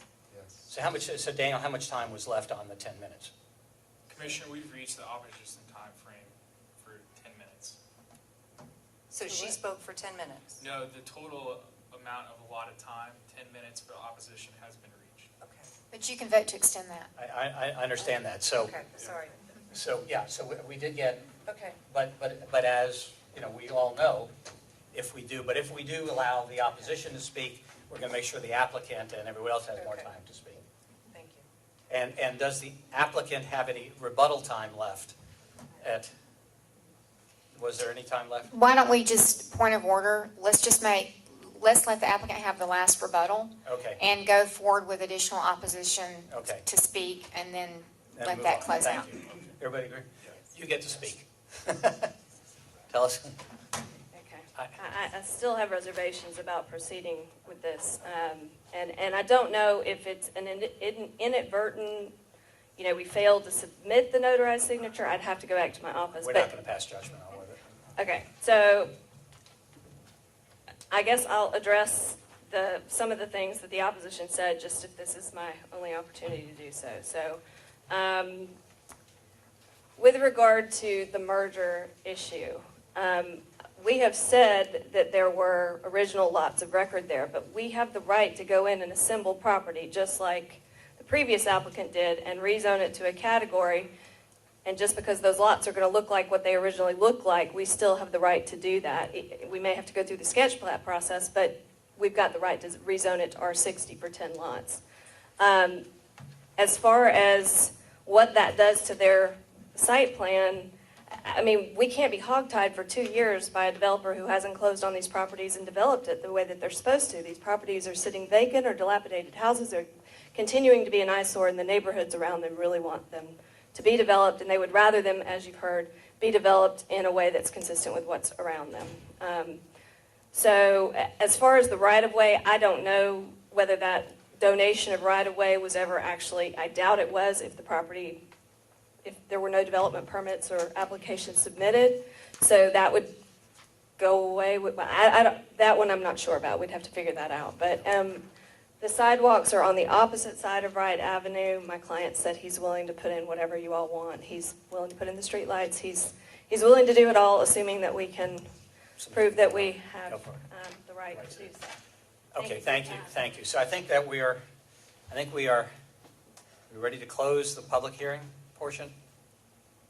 Okay, we're going to close the public hearing and we'll open it up now to our discussions. I guess as the chair, I'll make a recommendation that I would entertain first to clarify the staff recommendations with the items that we had, and then if anyone has a motion of, for either approval, deferral, or add another item to it that might help us clarify this, I'll accept that. So I'll just, the two items that were brought up earlier were item number in the staff recommendation was, and I apologize, I just switched my pages, on item number 2 to include Wright Avenue. So the owner-developer shall construct sidewalk along East Roxborough Road and Wright Avenue. The transportation, the Public Works Director's request was sidewalks along Roxborough to tie into Wright Avenue to the north, on the other side of Wright Avenue. And not have. Correct. Okay. That was what the request was from Okay. Public Works. So just so we understand that. And then the other item that was brought up was whether or not the sidewalks were defined as 5-foot sidewalks with 2-foot beauty strips or not, or defined by something else. The Public Works Director typically does ask for 2-foot beauty strips. In this case, he did not. So it may be with a good practice for the Planning Commission to possibly amend that and pass that on to the council. So those are the two items that were discussed earlier, and I'll entertain a motion or any motions or something to move this forward, or not, or to defer. Discussion opportunities? And first we have a motion, then we'll have unless you have any more discussion, any more questions for Susan or for. Yeah, actually I do. Okay. So that's why. And then we'll move forward with the motion. Okay. And I'm asking the questions under the presumption that we are proceeding with the public meeting and all the things that we would normally do. I think what we have concluded is that, we're asking, and then our decision or our recommendation will be to the council on what. Okay. So to Director Cannon, the recommended conditions for the applicant, there's no mention of this right-of-way grant, if you will, for a widening of Roxborough. Can you comment about, is there a plan to widen Roxborough, and what will happen if they don't have the right-of-way here? Or is there sufficient space based on the applicant's site plan to widen that road? Well, number one, that particular right-of-way request was on a previous application. In review of this application, our Public Works Director did not ask for that. In the event that right-of-way is needed in the future, if it is not dedicated, then the city would need to acquire right-of-way for future roadway expansion. We, at this point, do not have an approved transportation plan with a capital element. We are moving forward in the next few months with an RFP to move forward with a comp plan, transportation plan, recreation parks master plan, to identify transportation improvements that are needed throughout the city. But at this point in time, and from the review of that report, or that request, the conditions before you are the ones that were requested by the staff as well as Public Works.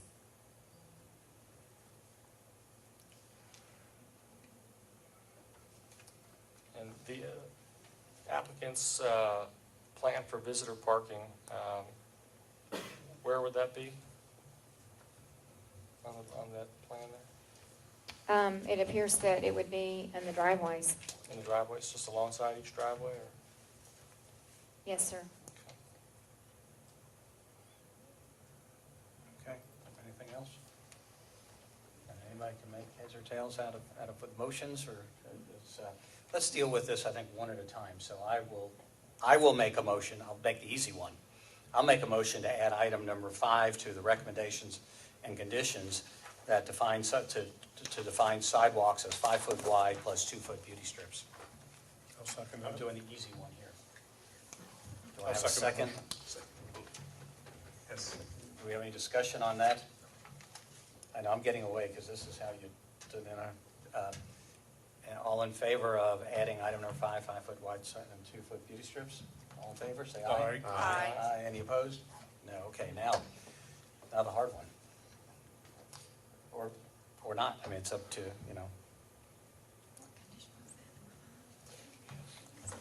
I guess anybody have any, is there a motion to do anything with this, or?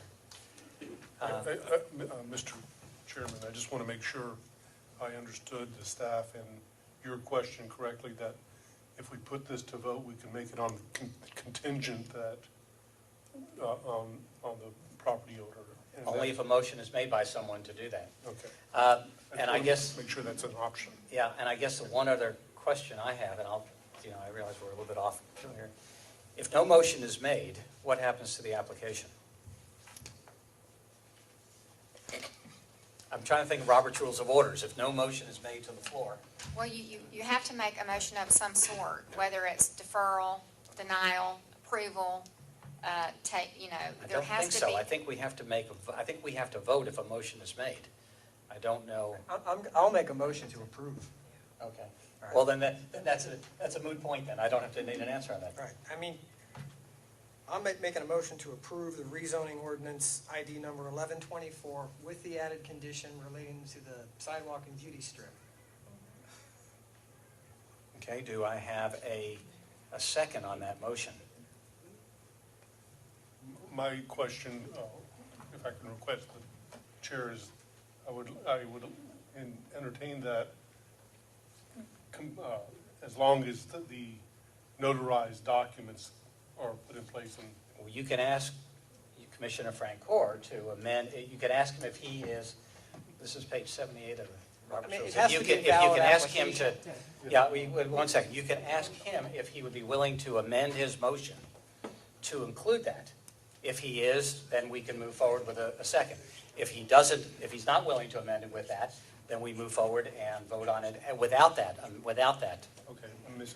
I did Frank- not think I was going to be a parliamentarian in this. So right now, we have a motion to approve, to recommend approval of RZ 13-06 as conditioned by the staff, and with the additional item number 5 of 5 foot sidewalks and 2 foot, defined as 5 foot sidewalks and 2 foot beauty strips. So now that you have it, are you asking for? Yes, I am, Mr. Chairman. So, do you want to restate to Mr. Francoeur? I mean, would you state your condition and ask if he'll? In addition to his motion, I would request that it's contingent that the property owner and the applicants get the paperwork in order. I'm sure there's a better way to say that, but that's. That the application is legal and filed legally. Right. Do you have any guidance on how we would word that? How that? Council can only approve a valid application, correct? That's correct. So we're voting So on the would application as submitted. It's a recommendation. Correct. Council is only going to vote to approve or deny this application if it's a valid application. Correct. So whether we say it's contingent on being valid or not, it's inherent in the application that this is a valid app. That's correct. Okay. I don't think it's necessary. I agree with Mr. All right, wait. Now, I'm sorry, we've closed the public hearing, and I wish, believe me, we're all trying to figure this out. So what we have here is a motion to approve it, conditioned with 5 conditions, the 4 from the staff plus the 1 that we have. And at this point, I'm going to ask is there a second on that? I'll second it. Okay, now as I'm it going to open it stands. up for, now, is there any discussion on this motion? Yes. If you don't, I will have a Okay. discussion on it, so go ahead. So my discussion is, I think that the interruption, unanticipated as it might have been, in the completeness of the application on that issue, has kind of consumed the dialogue here up to this point on this issue, to the extent that it is not giving us an opportunity to fully understand and synthesize and examine all of the issues as it relates to this piece of property that the applicant is proposing to rezone, and the greater regional impact of the history of this assemblage. So just because it's we're kind of getting blindsided by this issue, we're doing a lot of jumping around here, pardon the vernacular, but without necessarily having the depth of consideration for and against on the subject matter. So that's. Well, if we, okay, and as part of, I guess I would say that, I just respectfully disagree. This application had all the adequate and normal public notice. The public was invited. We've opened it up to the proponents and the opponents. I mean, other than this little land use dispute, which will be settled prior to the city council meeting, we've held a normal hearing. Yeah, I think what I am hearing, and this is part of the discussion on this motion. I mean, the motion can go forward and can be approved. A motion can be, we could vote against this motion. There could be another motion. I would, so in discussion to point of order, I mean, we need to be discussing this motion at this point, right here. And I'll say on this motion, although I understand the point about the city council might not do it, I would like it on record. I would ask that you amend, your motion to include the statement that, this motion and this vote is based on valid, the application is valid and legal. So the city council, even though they'll hear this, Director Cannon will do it. Anything that I would vote for, I would like to have conditioned by the fact, even though I know that you would say that, I guess an attorney would say, not necessary because you can't do it anyway. Sometimes I think you just need to say it. So I would ask that you amend your motion to include contingent upon a valid and legal application being submitted and concluded prior to the city council. I have a friendly request to your amendment. I think we have. And then I guess we have to vote on one of them. I think we have a valid application. I think what I would friendly ask you to say that we have a valid identified property owner. I'd be happy to do that. Okay.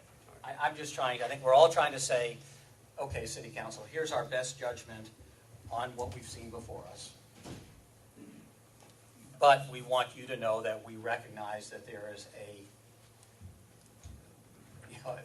we're not, what you said. And I'm not sure I could repeat that one. It was easier than the last one. So would you be willing to accept that as a? Yes. Okay, so now let's see if we I'm can. ready to vote. Yeah, let's see if we can do that. Call the question. So that's, how did you work? So we have a motion, and I guess we need to vote on, and you would amend it, and let me see if I can reword it with your help. That the motion would be to approve RZ 13-06 as conditioned by the city staff and as amended to include definition of all sidewalks be 5 foot wide plus 2 foot beauty strips, contingent upon, and then say it, and I'll try to. Contingent upon the ownership being clarified and stated in the application. How about clear and legal ownership? Thank you. Would that be? Yes. Good. Yes. I'd like to ask Commissioner Fran Coor if he would consider amending it further to include the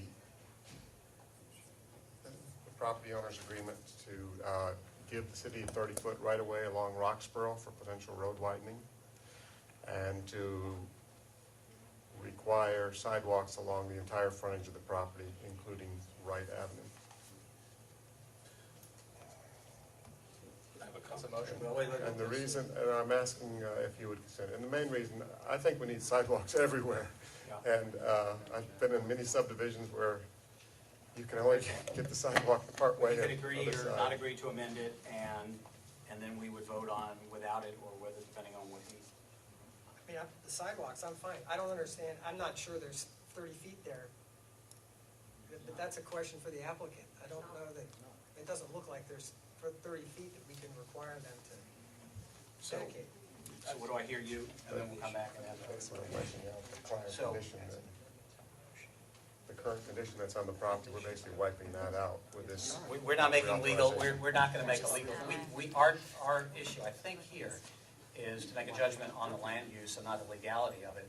And if there's a legal issue about whether or not they have a prior condition or something else, I'm sure the attorney and Ms. Cannon has something to say. And then Well, I just, want to help steer it. Please, we're trying. We have a motion on the floor Right. by Mr. Frank Francoeur. Brewer. Mr. Hundred has asked if Mr. Francoeur is willing to amend the motion. So the answer is either yes or no. No. So therefore, I would amend the motion to extend the sidewalks around Wright. okay, so you've now amended your motion to consider extension of sidewalks on the project side of Wright Avenue, in addition to what is in the staff report.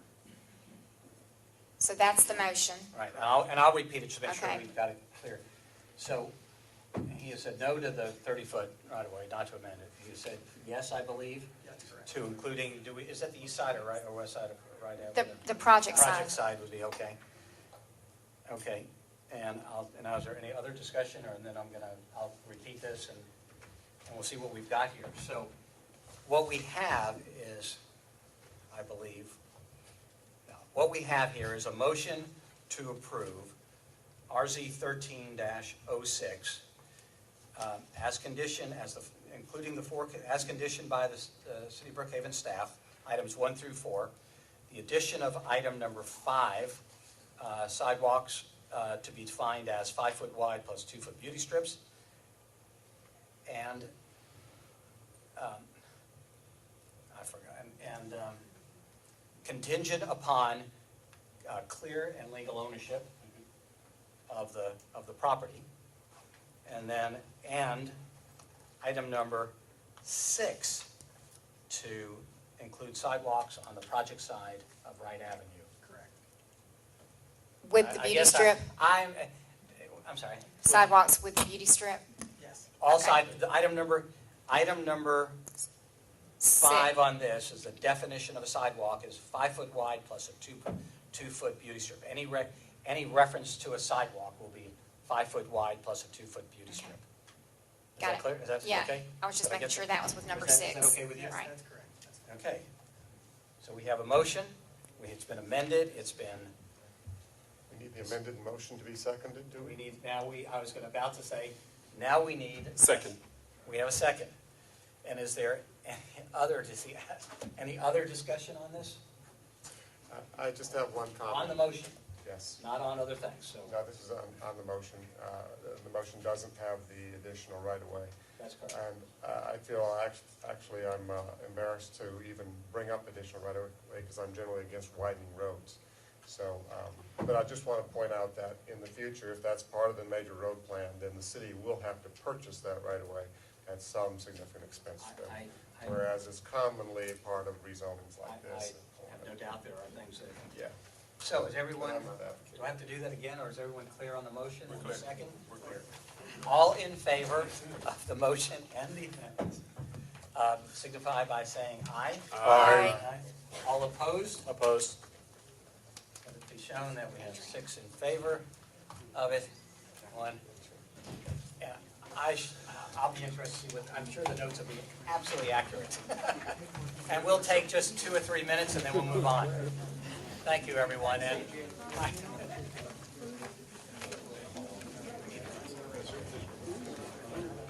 Mr. Chairman, could we take a 5-minute break? All right, we are going to start again at 9. Okay, the next item on the agenda is RZ 13-07, Residential South Partners, a rezoning application. Is that Susan? Losing the crowd here, John. Fan base is shrinking. Thank you, Mr. Chairman. This is rezoning case 1307, as you indicated. The applicant is Residential South Partners, and they're seeking to rezone 2.92 acres located at 1440 and 1448 Harts Mill Road from RA5 conditional to RA5 conditional, which means that it's a request of a change to the site plan. This particular request is to allow for the construction of 12 lots. And the proposed density is 4.11 units per acre. The land use plan calls for 8 units per acre. Therefore, we find that the proposal is consistent with the recommended land use in accordance with the comp plan. I'm not going to go over the rest of the staff report. We stipulate to the staff report. The applicant has proposed the addition of a decel lane from westbound Harts Mill Road into the project, but the Public Works Director has noted that with only the addition of 12 new homes, that improvement is not required. Instead, the staff would require that the applicant add new paving in front of the entire road frontage so that a new left turn lane from westbound Harts Mill onto southbound Bubbling Creek could be constructed at some point in the future, thereby reducing a potential point of conflict along this section of Harts Mill Road. Further, Public Works will require additional right-of-way dedications so that a minimum distance of 12.5 feet from the back of the curb of any additional pavement, and that the sidewalk along Harts Mill be built 5 feet wide with a 2-foot view strip per the current code. The staff has recommended approval of this request and stipulates to the staff report. We have recommended 4 conditions. The first being development with the site plan dated June 5th. Installing pavement along Harts Mill Road, as I previously indicated. Reconstruct the sidewalk on Harts Mill Road along the total development frontage with 5 feet of pavement width and 2-foot beauty strip. And the dedication of 12.5 feet of right-of-way along the total property frontage adjacent to Harts Mill Road. The staff has reached out to the applicant, and we have not been able to contact them to find out whether or not they are in agreement with the conditions. So as they approach you tonight, they need to let us know whether they agree to the 4 recommended conditions. Thank you, Mr. Chairman. Thank you. Anybody have any questions, or do you want to wait for the application, the applicant? I have a quick question from Ms. Cannon. On special stipulation number 2, when you're installing, or should I say, when the Director of Public Works is recommending installing the additional pavement, will they go ahead and stripe that and sign it properly so that it's just not bare asphalt with no stripe and a signage? I'm sure that they will have to put the proper markings there. Okay, all right. Okay, so I would probably add that to the actual stipulation. You certainly can do that. Okay, thank you. All right, any other questions, or you want to move on to the applicant? All right, thank you. And will the applicant? Oh, it's Mr. Dillard. I thought you were, because you were so enthralled by our Robert's Rules of Orders issues. This is just so exciting, I had to stay. I knew that. This might be the shortest presentation you'll ever hear me make. Thank you. I'm Doug Dillard with Wiseman, Noack, Curry, and Wilco. I represent the applicant. The staff conditions are acceptable to us, and we ask that you recommend approval to council based on staff recommendation. I will reserve my remaining time for vote. Okay. Mr. Dillard, I just asked Ms. Cannon about modifying number 2. Would you be acceptable to that? Yeah, I'm thinking so. Okay. All right. Daniel, do we have anybody to speak? We'll use the same process, 10 minutes in favor, 10 minutes opposed, and applicant getting a chance. Laurel David, This in favor or opposed? What do you? opposition. Opposition. Do you have anybody in favor who's speaking in favor? Who wants to speak in I do favor? not hear clearly stated, unless anyone stipulates otherwise. Okay. So we'll move on to, so the public hearing is open and we are moving on. So Laurel David? Excuse me. Richard Gallagher. Mr. Gallagher, come on up. Tell us where you live, please. Sure. My name is Richard Gallagher. I reside at 4033 New Haven Circle Northeast. I have the pleasure of serving as the New Haven Neighborhood Association President. I can assure you we are properly licensed. We filed our tax return, and we're all owners of our property. Very good. You're a homeowners association, not a civic association. We are a homeowners association. I filed the return myself.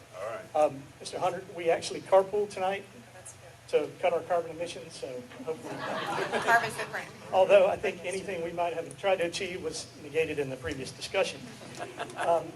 We're not, I didn't check whether we're opposed or we're ready to approve. This happened very quickly for our neighborhood association. We've had no contact with the developer. The sign went up. It's kind of in the woods. The plan was released, 2 days ago on the website. But we do have some concerns. Do you mind if I look at my notes? There is a tremendous elevation change between this property and my neighbors in New Haven that are on the east border of that. We are very concerned about the stormwater runoff when you put this much hardscape on top of that hill. So we'd like to make sure that the commission properly addresses that. Specifically, we don't have this, but the first 5 houses on the left are at a very low elevation. Their back doors are very close to the ground, and these homes, I think, are going to be way above them. All right? So we're real concerned about that. Our neighborhood went to great expense when it was developed 10 years ago to get the elevations correct. I have 2 huge manhole covers in my yard. We keep our water on our property. We'd like to make sure they do as well, as far as that goes. We have a neighborhood perimeter fence that goes around 3 sides of our neighborhood. Obviously, one side that goes down there. We want to be assured that, that's going to stay. We want to know what they're going to put up. We'd like to make sure we work through that detail. I would invite you to stand in front of our neighborhood on the morning of August 22nd at 7:30 in the morning when Marist High School cranks up. Traffic backs up for at least a quarter of a mile. The traffic police that sit at that intersection, I'm assuming they're paid by Marist, so they get the Marist people in and out, and we suffer. What I'm concerned about is the people from Bubbling Creek trying to turn left, another neighborhood trying to turn on. I'd like to know that that road work is done and that the traffic people are okay with it. Another tip, if you want to balance your budget, put a radar coming down Harts Mill Road at the bottom of that hill. You guys would be rolling in it. We all want to apply for that, but I'm going to ask you, please. You guys would be rolling in it. So, let's just take a look at that traffic. It's only 11, 12 homes, but let's make sure that this proposed 12-foot extension of the road and Bubbling Creek get all addressed. We put in a deceleration lane in front of our neighborhood. I don't know whether this one needs to do it or not, but it's a really treacherous intersection. Let's just make sure that nobody gets hurt one early morning. And the other obvious concern of the residents that back up to this neighborhood, it looks like there's a 30-foot buffer. We'd like to know a little bit more about what that landscape's going to look at. These people don't want to look at a home any more than probably the people that buy those homes want to look into the back window. I mean, the Payars have got a huge window that looks out back there. Right now, they look at trees. We'd like to continue to look at trees. So, from our standpoint, we'd be real clear. We're, at this point, if I have to choose, we have not had a chance to meet as a neighborhood. It's been 2 days. We'd like to get our concerns raised. If I have to choose, I'd say we would oppose it. But we would like to meet with the developer. I think they're probably willing to do that. But we do want those concerns. We can't have stormwater coming into my neighbors. Thank you. Thank you. We appreciate That's a big elevation change. We appreciate your comment. We appreciate your comment. Thanks. All right. You did good. You did exemplary. All right. Do we have Daniel? Do we have somebody else? Trevor, Pete. Trevor Payar, he spoke on my behalf. Everything I was going to say, he said it. Thank you, sir. Commissioner, I have no other comment cards. All right. Anybody else want to? Then I'll ask Mr. Diller to come back up and. Quickly, likewise, I got pulled into this today, so we're more than willing to meet with the neighborhood and try to work this out. Over the current zoning, we're just asking for 2 additional units. So it's currently zoned for 10, we're asking for 12. Basically what happened is they left in the previous zoning, they left the house that was there, and what we're gonna do is go in and take the house down, pick up two lots rather than one lot. So, we're very sensitive to stormwater and traffic. 12 units is gonna generate a fairly insignificant number of folks, but where you've got an existing traffic issue, we gotta deal with it. So, we wanna deal with that. We'll be prepared to provide some traffic information. We'll certainly need to comply with the stormwater ordinance, and we'll do what's necessary to be sure that we don't have an adverse effect on those adjacent or downstream properties. So we would ask that you recommend approval with the understanding that we would meet with the neighborhood between now and the time the council actually hears it, so we can work these issues out. Okay, thank you. I'll have a question for Director Cannon. Would you restate the date of the council meeting? August 27th. All right, so again, to be clear, tonight is we will either recommend moving forward, denial, or deferral, and the city council will then meet on August the 27th for action. All right, anybody? Is this a public or a private street? Public street? I'm sorry. Is it? Okay, I'm sorry. It's No, public. you don't need to. And does it tie in It's called, directly with Bubbling Creek? well, it fronts on Harts Mill. I understand, but does it tie directly across the street from Bubbling Creek? So that curb cut? Yes. So it matches Yes. Bubbling Creek? Yes. It's going to be called Bubbling Creek?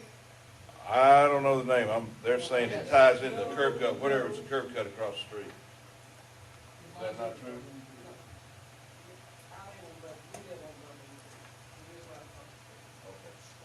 So our intention is to tie it in.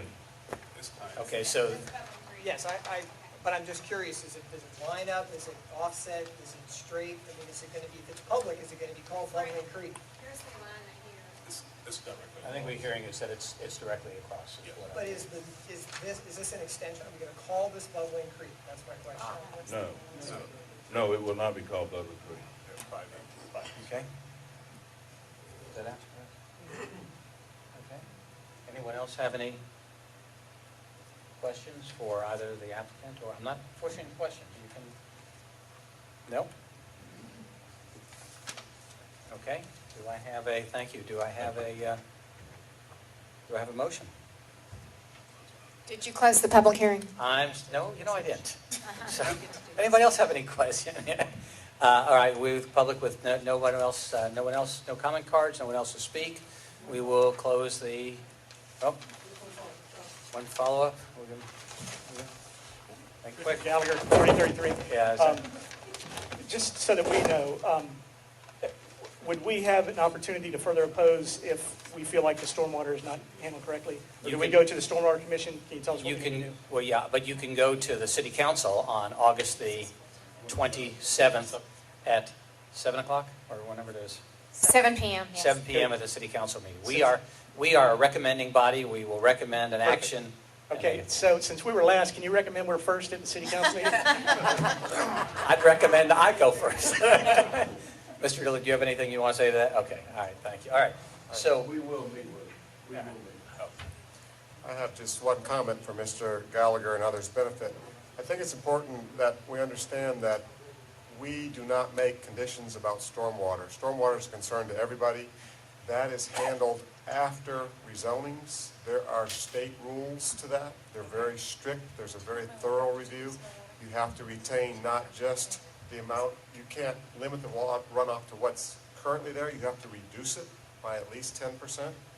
So while you won't hear us making any recommendations on it because it's really not under our purview, it is very serious stuff nowadays, and it's carefully addressed at the next level when permits are applied for. All right, any other questions?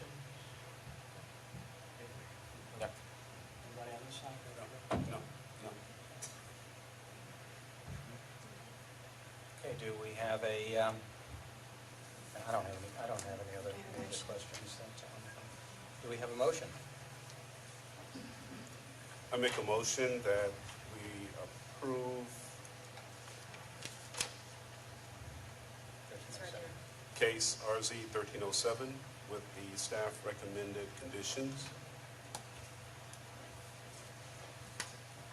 Is there a second on that motion? Second. Okay, are there any discussions on this motion? Okay, all in favor of approving RZ 13-07 as conditioned by the staff, signify by saying aye. Aye. Any opposed? And Mr. Dillard was right, it was one of the shortest. But I hope a good one for everybody. Thank you, sir. Thank you for everyone for staying. So one more item. If you want to stay, we got one more You item. guys don't want to stay?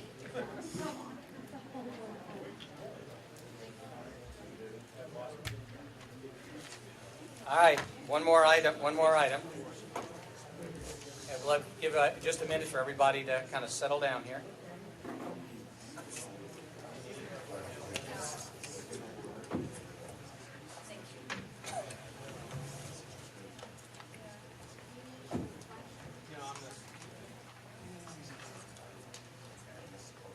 All right, this is a new business, item number 3. If you'll just kind of adjourn to the back at the outside. Plenty of room for you all to meet out where it's cooler out there also, so.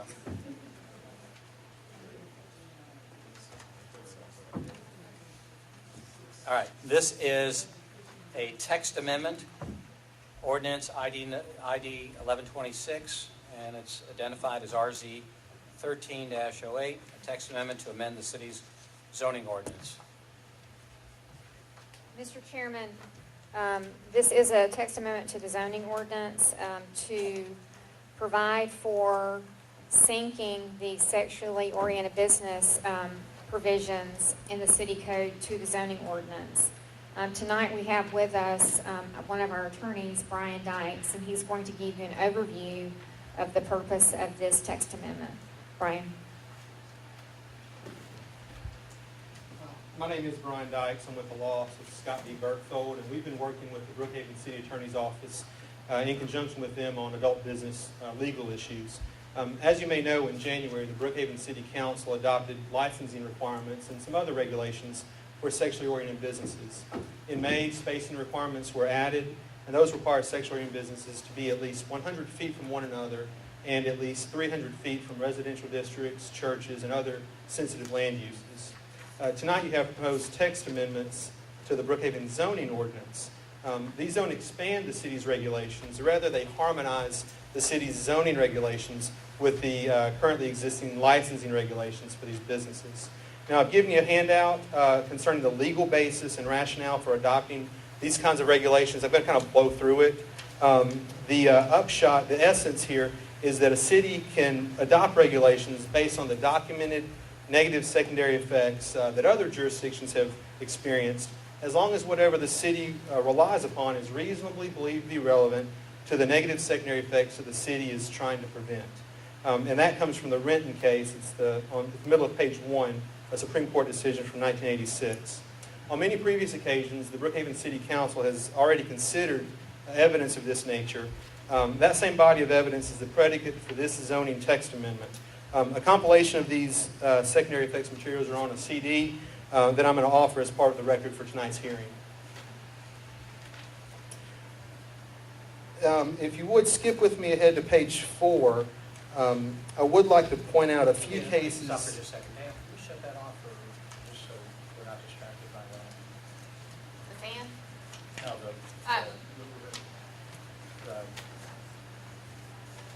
The projector? the overhead projector, yeah. Thank you, that's fine. I'm sorry, I didn't mean to. No problem, no problem. We're on page 4. The top 2 slides discuss several cases that have upheld location restrictions for adult businesses on the secondary effects rationale. The Renton decision said that cities can require adult businesses to open only in certain areas as long as the city does not effectively ban the businesses. As long as the city's regulations leave some area reasonably available, then the regulations will satisfy the First Amendment. The second case is Illinois One News. A small city in Illinois adopted zoning that forced an existing adult bookstore to move from its preferred location near an interstate to land further from the interstate, still in the city. And the court upheld that regulation, explaining that there's no constitutional right to be adjacent to the ramp of an interstate highway. In other words, you don't have to make your prime real estate for commercial establishments available for adult businesses. Land that's elsewhere in the community is good enough. Another case that's notable is Daytona Grand. That was decided by the Federal Court of Appeals here in Atlanta. And that case upheld regulations that forced about 10 adult businesses to relocate, partly because there were sites in a newly established industrial district that they could go to. And the last case I want to point to is number 4 there, Tallis versus County of San Diego.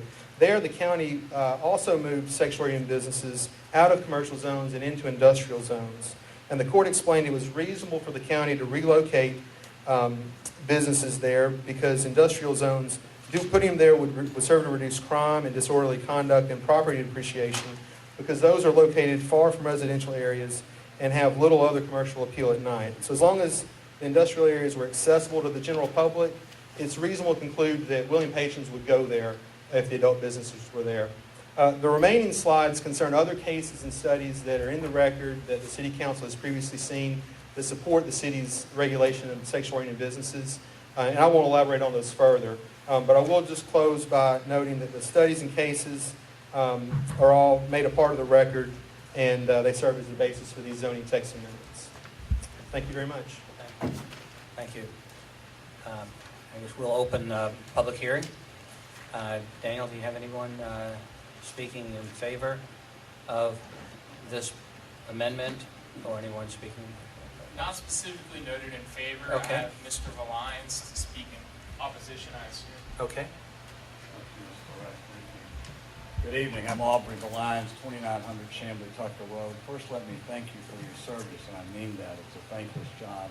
You work long hours, and you lose friends, and you lose sleep. I was chairman. Closer to the microphone, I please. was chairman of the Ethics Commission in DeKalb County for years, and I worked hard and never got paid for it, and I lost a lot of sleep and a lot of friends over it. So, again, I appreciate what you do.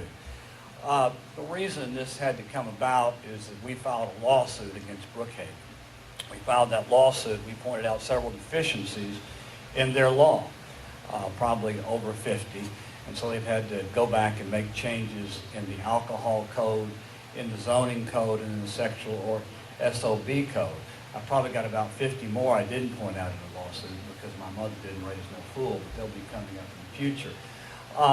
I don't think that's really the question. When you look at these hundreds of cases or whatever in studies that I'm sure you've all read and gone over quite diligently, that's not the issue.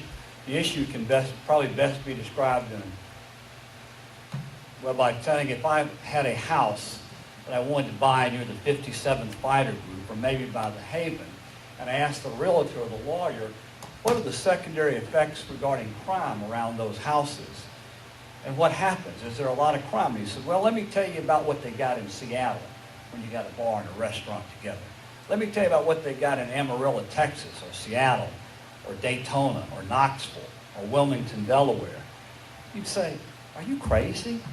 Tell me about the crime next to the 57th or the Haven. No, I don't want to talk about that. I want to talk about where, and that's what we've got here. You've got an establishment that's been there for 22 years, never been cited legally for breaking the law, that brings in $455,000 in revenue to the county that should be going to Brookhaven a year. You've got an establishment that has been there successfully, that its employees, its patrons patronize Brookhaven. And you got to look at Seattle or Wilmington or Amarillo, Texas or Daytona to figure out whether or not there's crime next to the pony or whether there's secondary effect. That's lunacy, but you can continue in this lunacy just as the city council continues in their lunacy because it won't be decided here. It's going to be decided in the DeKalb Superior Court, not in the federal circuit. It's going to be decided in the DeKalb Superior Court. They've said they had to do this because if you don't adopt this stringent adult ordinance, they go around the country. They just met them in Myrtle Beach, saw them down in Atlanta. They go all around the country with these boilerplate things trying to sell them to cities. They said if you don't do this, you're going to have an influx and a saturation of adult businesses. There hasn't been a new adult strip club license in DeKalb County since 1992 because the agreement we signed and all the strip clubs signed is binding. And it's binding on Brookhaven. It was assigned to you as well. It was assigned to you as well in the lawsuit, specifically to any new city coming in. You don't need to look much farther than that, but I want to point out something. When they elected the city council and all those people, they were talking about better government services, less taxes, being close to your local people. They weren't talking about the pink pony.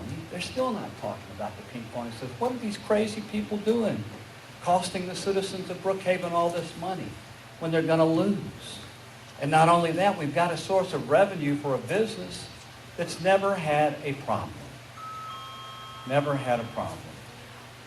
I had to say my opposition to this because I said the secondary effects are ludicrous. Imagine somebody trying to tell you about crime next to the pony by describing what's going on in Seattle, but you can continue to lose. So thank you very much. Thank you, sir. Anyone else? Do you have any comment? No, sir. No, sir. Anyone else? All right, well, then we'll close the public hearing and open it up to any questions.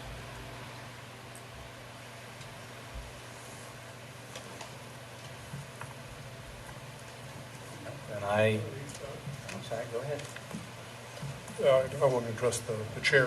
I have a concern. These text amendments, this reminds me a little bit of the issue with on the previous meeting, but you know, we got this. This is an important issue. I mean, it seems it's only 7 pages long. I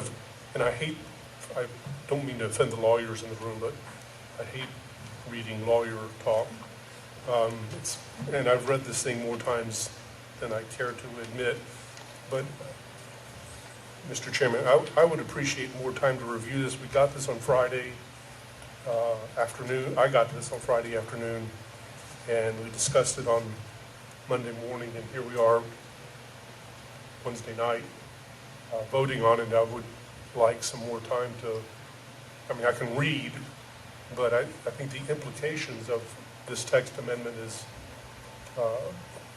much greater. And so I think it's an important issue, but not necessarily an urgent issue.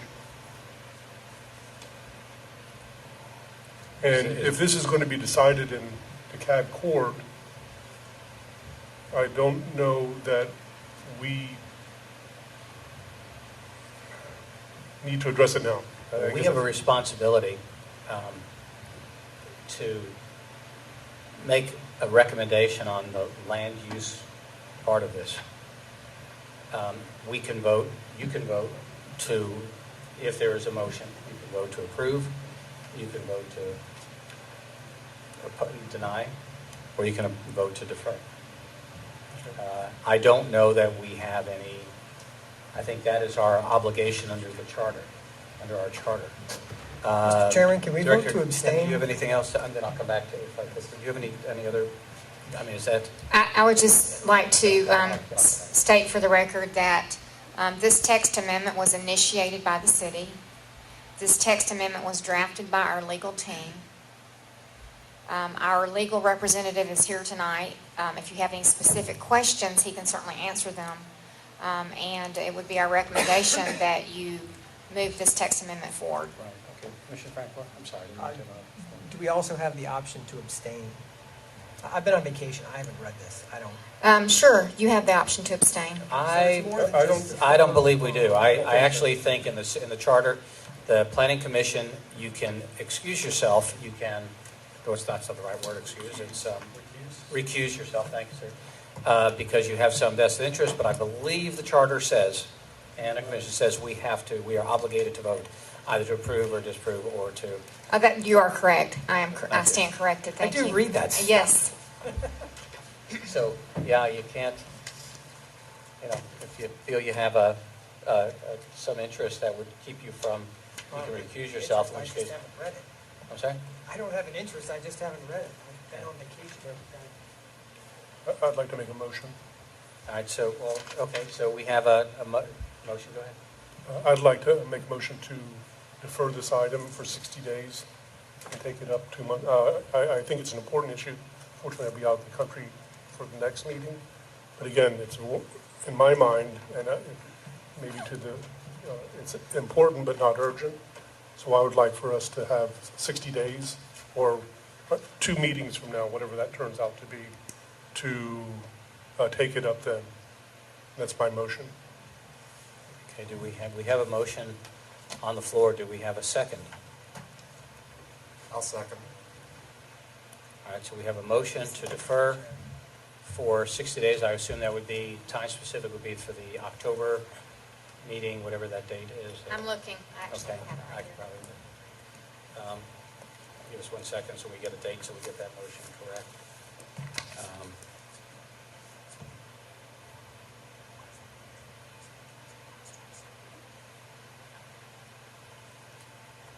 I believe that's October 2nd at 7 o'clock. I'm sorry, I got sidetracked. Let's see. October 2nd. You're correct, it is October 2nd. So we have a motion to defer to this till October 2nd. We have a second, and do we have any discussion on this motion? I have a discussion point. I feel strongly this is coming from the city, and they're asking us to pass it. I don't see us making any real changes to the legalese because our attorneys have drawn this up. And I think this is going to go to the council either way, and we are just putting a stop measure for 60 days on something that's important that, quite frankly, guys, we could say we're going to change all of this, and the city council is going to say no. So I think we're wasting time by deferring it, and that's my opinion. Anybody else have any discussion? I will say that I'm not sure what the city council will do, pass or not pass. I'll make my judgment on it, on this as a land use, that is, I see it as, being asked to put in place a land use ordinance that says, sexually oriented businesses need to be 100 feet apart and 330 from residential, and the best judgment of our attorneys. So I agree with you that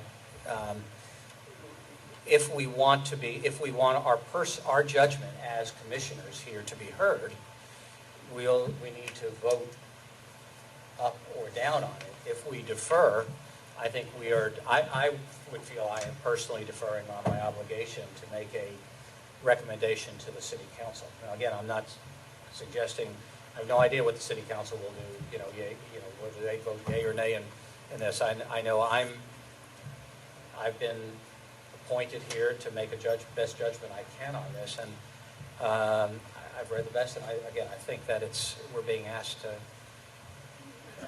tell the city, give the city council some guidance as citizens and as commissioners. That would be any other discussion. Anybody else want to? Yeah, I would say I'm a little uneasy with this just because I don't understand it. I mean, these are all legal issues. Frankly, if we're talking truly zoning, I feel like I have a good understanding of planning issues. But so I feel like I'm being a tool here a little bit for attorneys and asked to sign off on something that, frankly, I don't understand.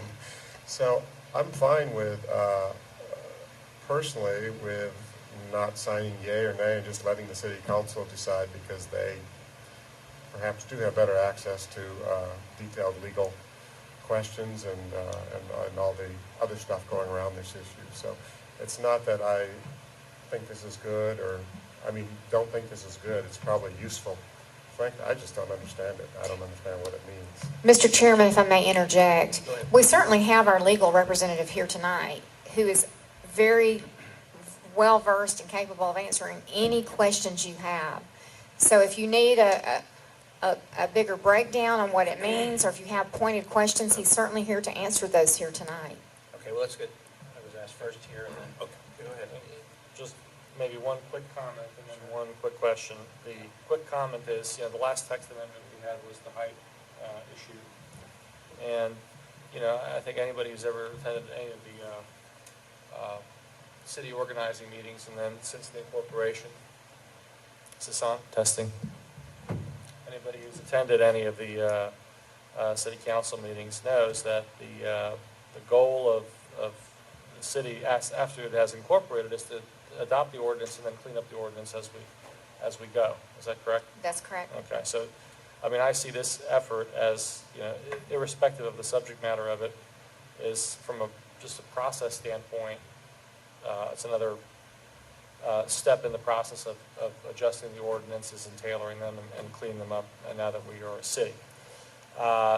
As it relates to subject matter, whether it's a question for staff or for council, page 7, City Council finds items 1, 2, 3, and it continues on the next page.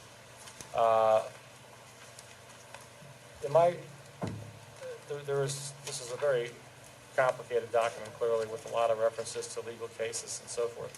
But on page 7, City Council finds item 1, SOB as a category of commercial uses are associated with, et cetera, et cetera, et cetera. So can you kind of, what do you further interpret? Which page are you on? Well, I'm saying page 7. It's different for the version that I have, I think. Section 15 of the amendment. All right, he's discussing section 15. Section 15. It's on page 97 in the back. Okay. So, section 27-732 underneath that. Yeah. A, B, keep following. Okay, then it says city council fines. It's after the long page of citations.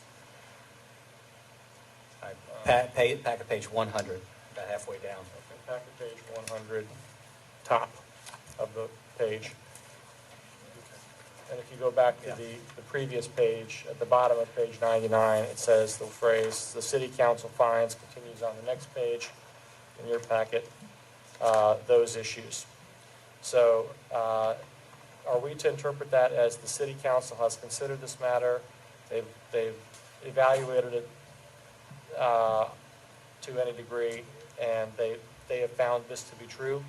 So from a crime perspective, or urban blight and litter and negative impacts, et cetera, they validated that is the case, or so how are we to interpret that? May I address that? Yes, sir. Yes, the lengthy citation of cases and studies are citation of the materials that are on the CD, and the City Council has seen those and considered those from the start of the time that it's been dealing with adult business issues, back in December, again in January, again in May.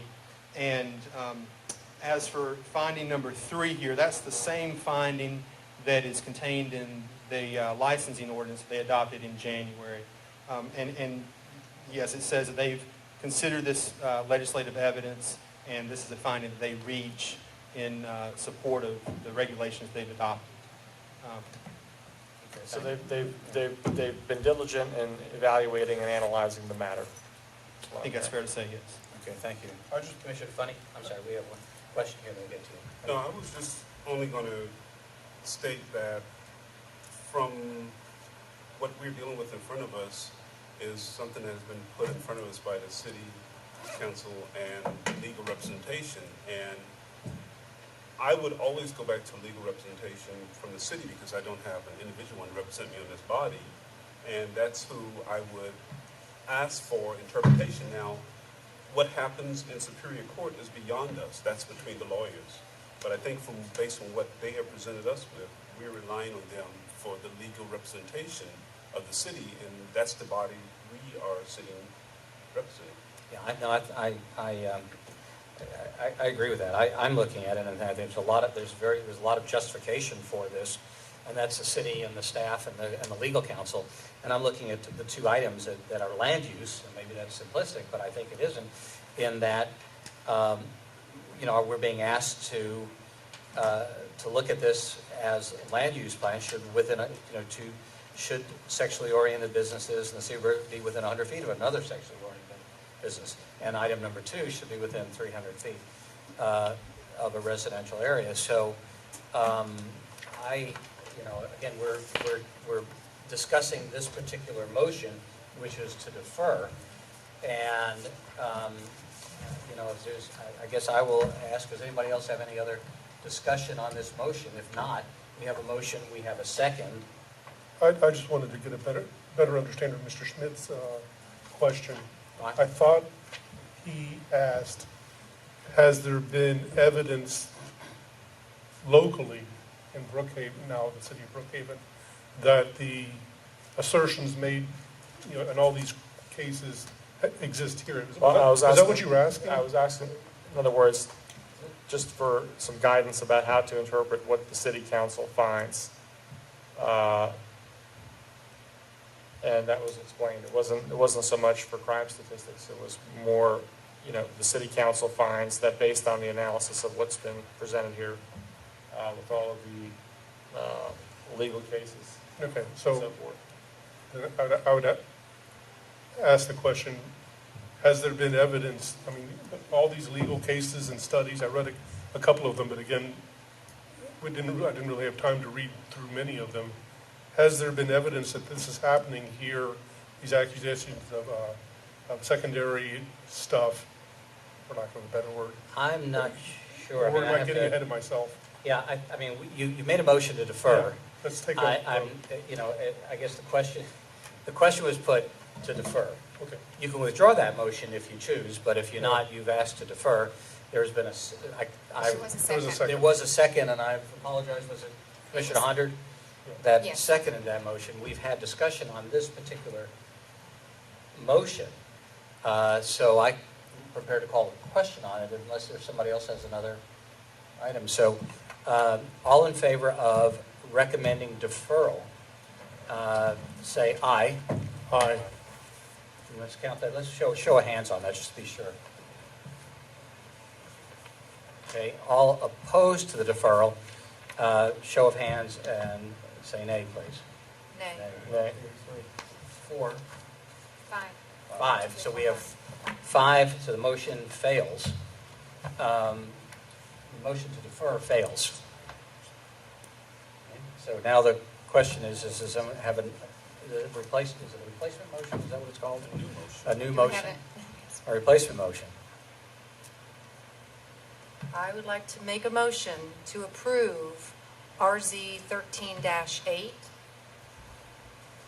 the text amendment to amend the city's zoning ordinance. Second. Okay, we have a motion to approve RZ 13-08 as recommended by the staff. We have a valid and legal second. All in favor of the motion to approve, signify and raise your hand please, and say aye. Aye. 1, 2, 4, 5 ayes. Well, I apologize. Did we get enough discussion? Well, we did not discuss. We did not discuss, so. I would like to make a comment. Please, to it. that's One of my I apologize concerns, for that. I really don't have much of a moral issue one way or another on this. My concern is more about the money being spent on this topic with lawyers. Again, no offense to you guys. So in the same context that if somebody comes to us and says, we want to put a condo on. Well, remember, the discussion is on the motion. So keep, it's fine. We're discussing we're discussing whether the motion to approve should go forward or not and vote. So, Yeah, this would so not. condos, I'm not sure condos have, but okay. Speak as you will. Yeah, cut me off if I get too, but I'm just, if this is more of a procedural thing, and it applies to the vote. If somebody comes to, you guys can educate, if somebody comes to us and proposes a project, and then they say, well, but this project is going to cost your city $100,000, $200,000, $1 million, that would be something that we would take into consideration. Is that true or not? That would be, you could take, you have an individual vote on this planning commission. And as an appointed member of this commission, I believe you could vote anyway and consider for your own vote anything that, I believe that's correct. Is that a review stand? I'm sorry, Mr. Chairman, may I ask a question? Sure. The staff, would that be a review factor or standard that we would look at? Well, the Steinberg criteria doesn't necessarily apply to a text amendment, whereas it would apply to a land use petition, so it's kind of like mixing apples and oranges. Right. Text amendments do go through the same process, which is why we're here tonight. So I can't really, I don't really know that you would, I'm not really quite sure how to compare what you're asking, because you were asking about the city expending funds on a zoning case. Are you talking about if it's litigated? Yes, ma'am. Well, I mean, we're getting really far into the weeds, but at some point, insurance programs take over. So, you know, it's a really difficult Yeah, question to answer. I think I'll let you off that kind of thing. Again, we have a motion to approve what's being presented. I think we have to act on what's being, I think the discussion has to be as to what's being presented. You can act on and vote in any way as your conscience or you see fit. So we have a valid motion to recommend approval of RZ 13. We've had a valid second for it, and so if you want, we'll give as much time as need to. No, Mr. Chairman, I'm fine. Okay, let's make sure that this is an important issue. I want to make sure everybody has a chance. Anybody else have? All right, now, all in favor of approving RZ 13-08 text amendment to amend the city zoning ordinance as presented, signify by raising your hand and saying aye. Aye. Aye. It's 5. All opposed, say nay. Nay. So we have 5 in favor. 2. The recommendation is to move forward. Thank you all. All right, we have one item of business left, I believe. Yeah, we do. Does anybody have a motion to adjourn? To G. Item G, to adjourn. Do I hear one? Second. Do we have any discussion? No. Okay, all in favor? Aye. All opposed? All right, thank you.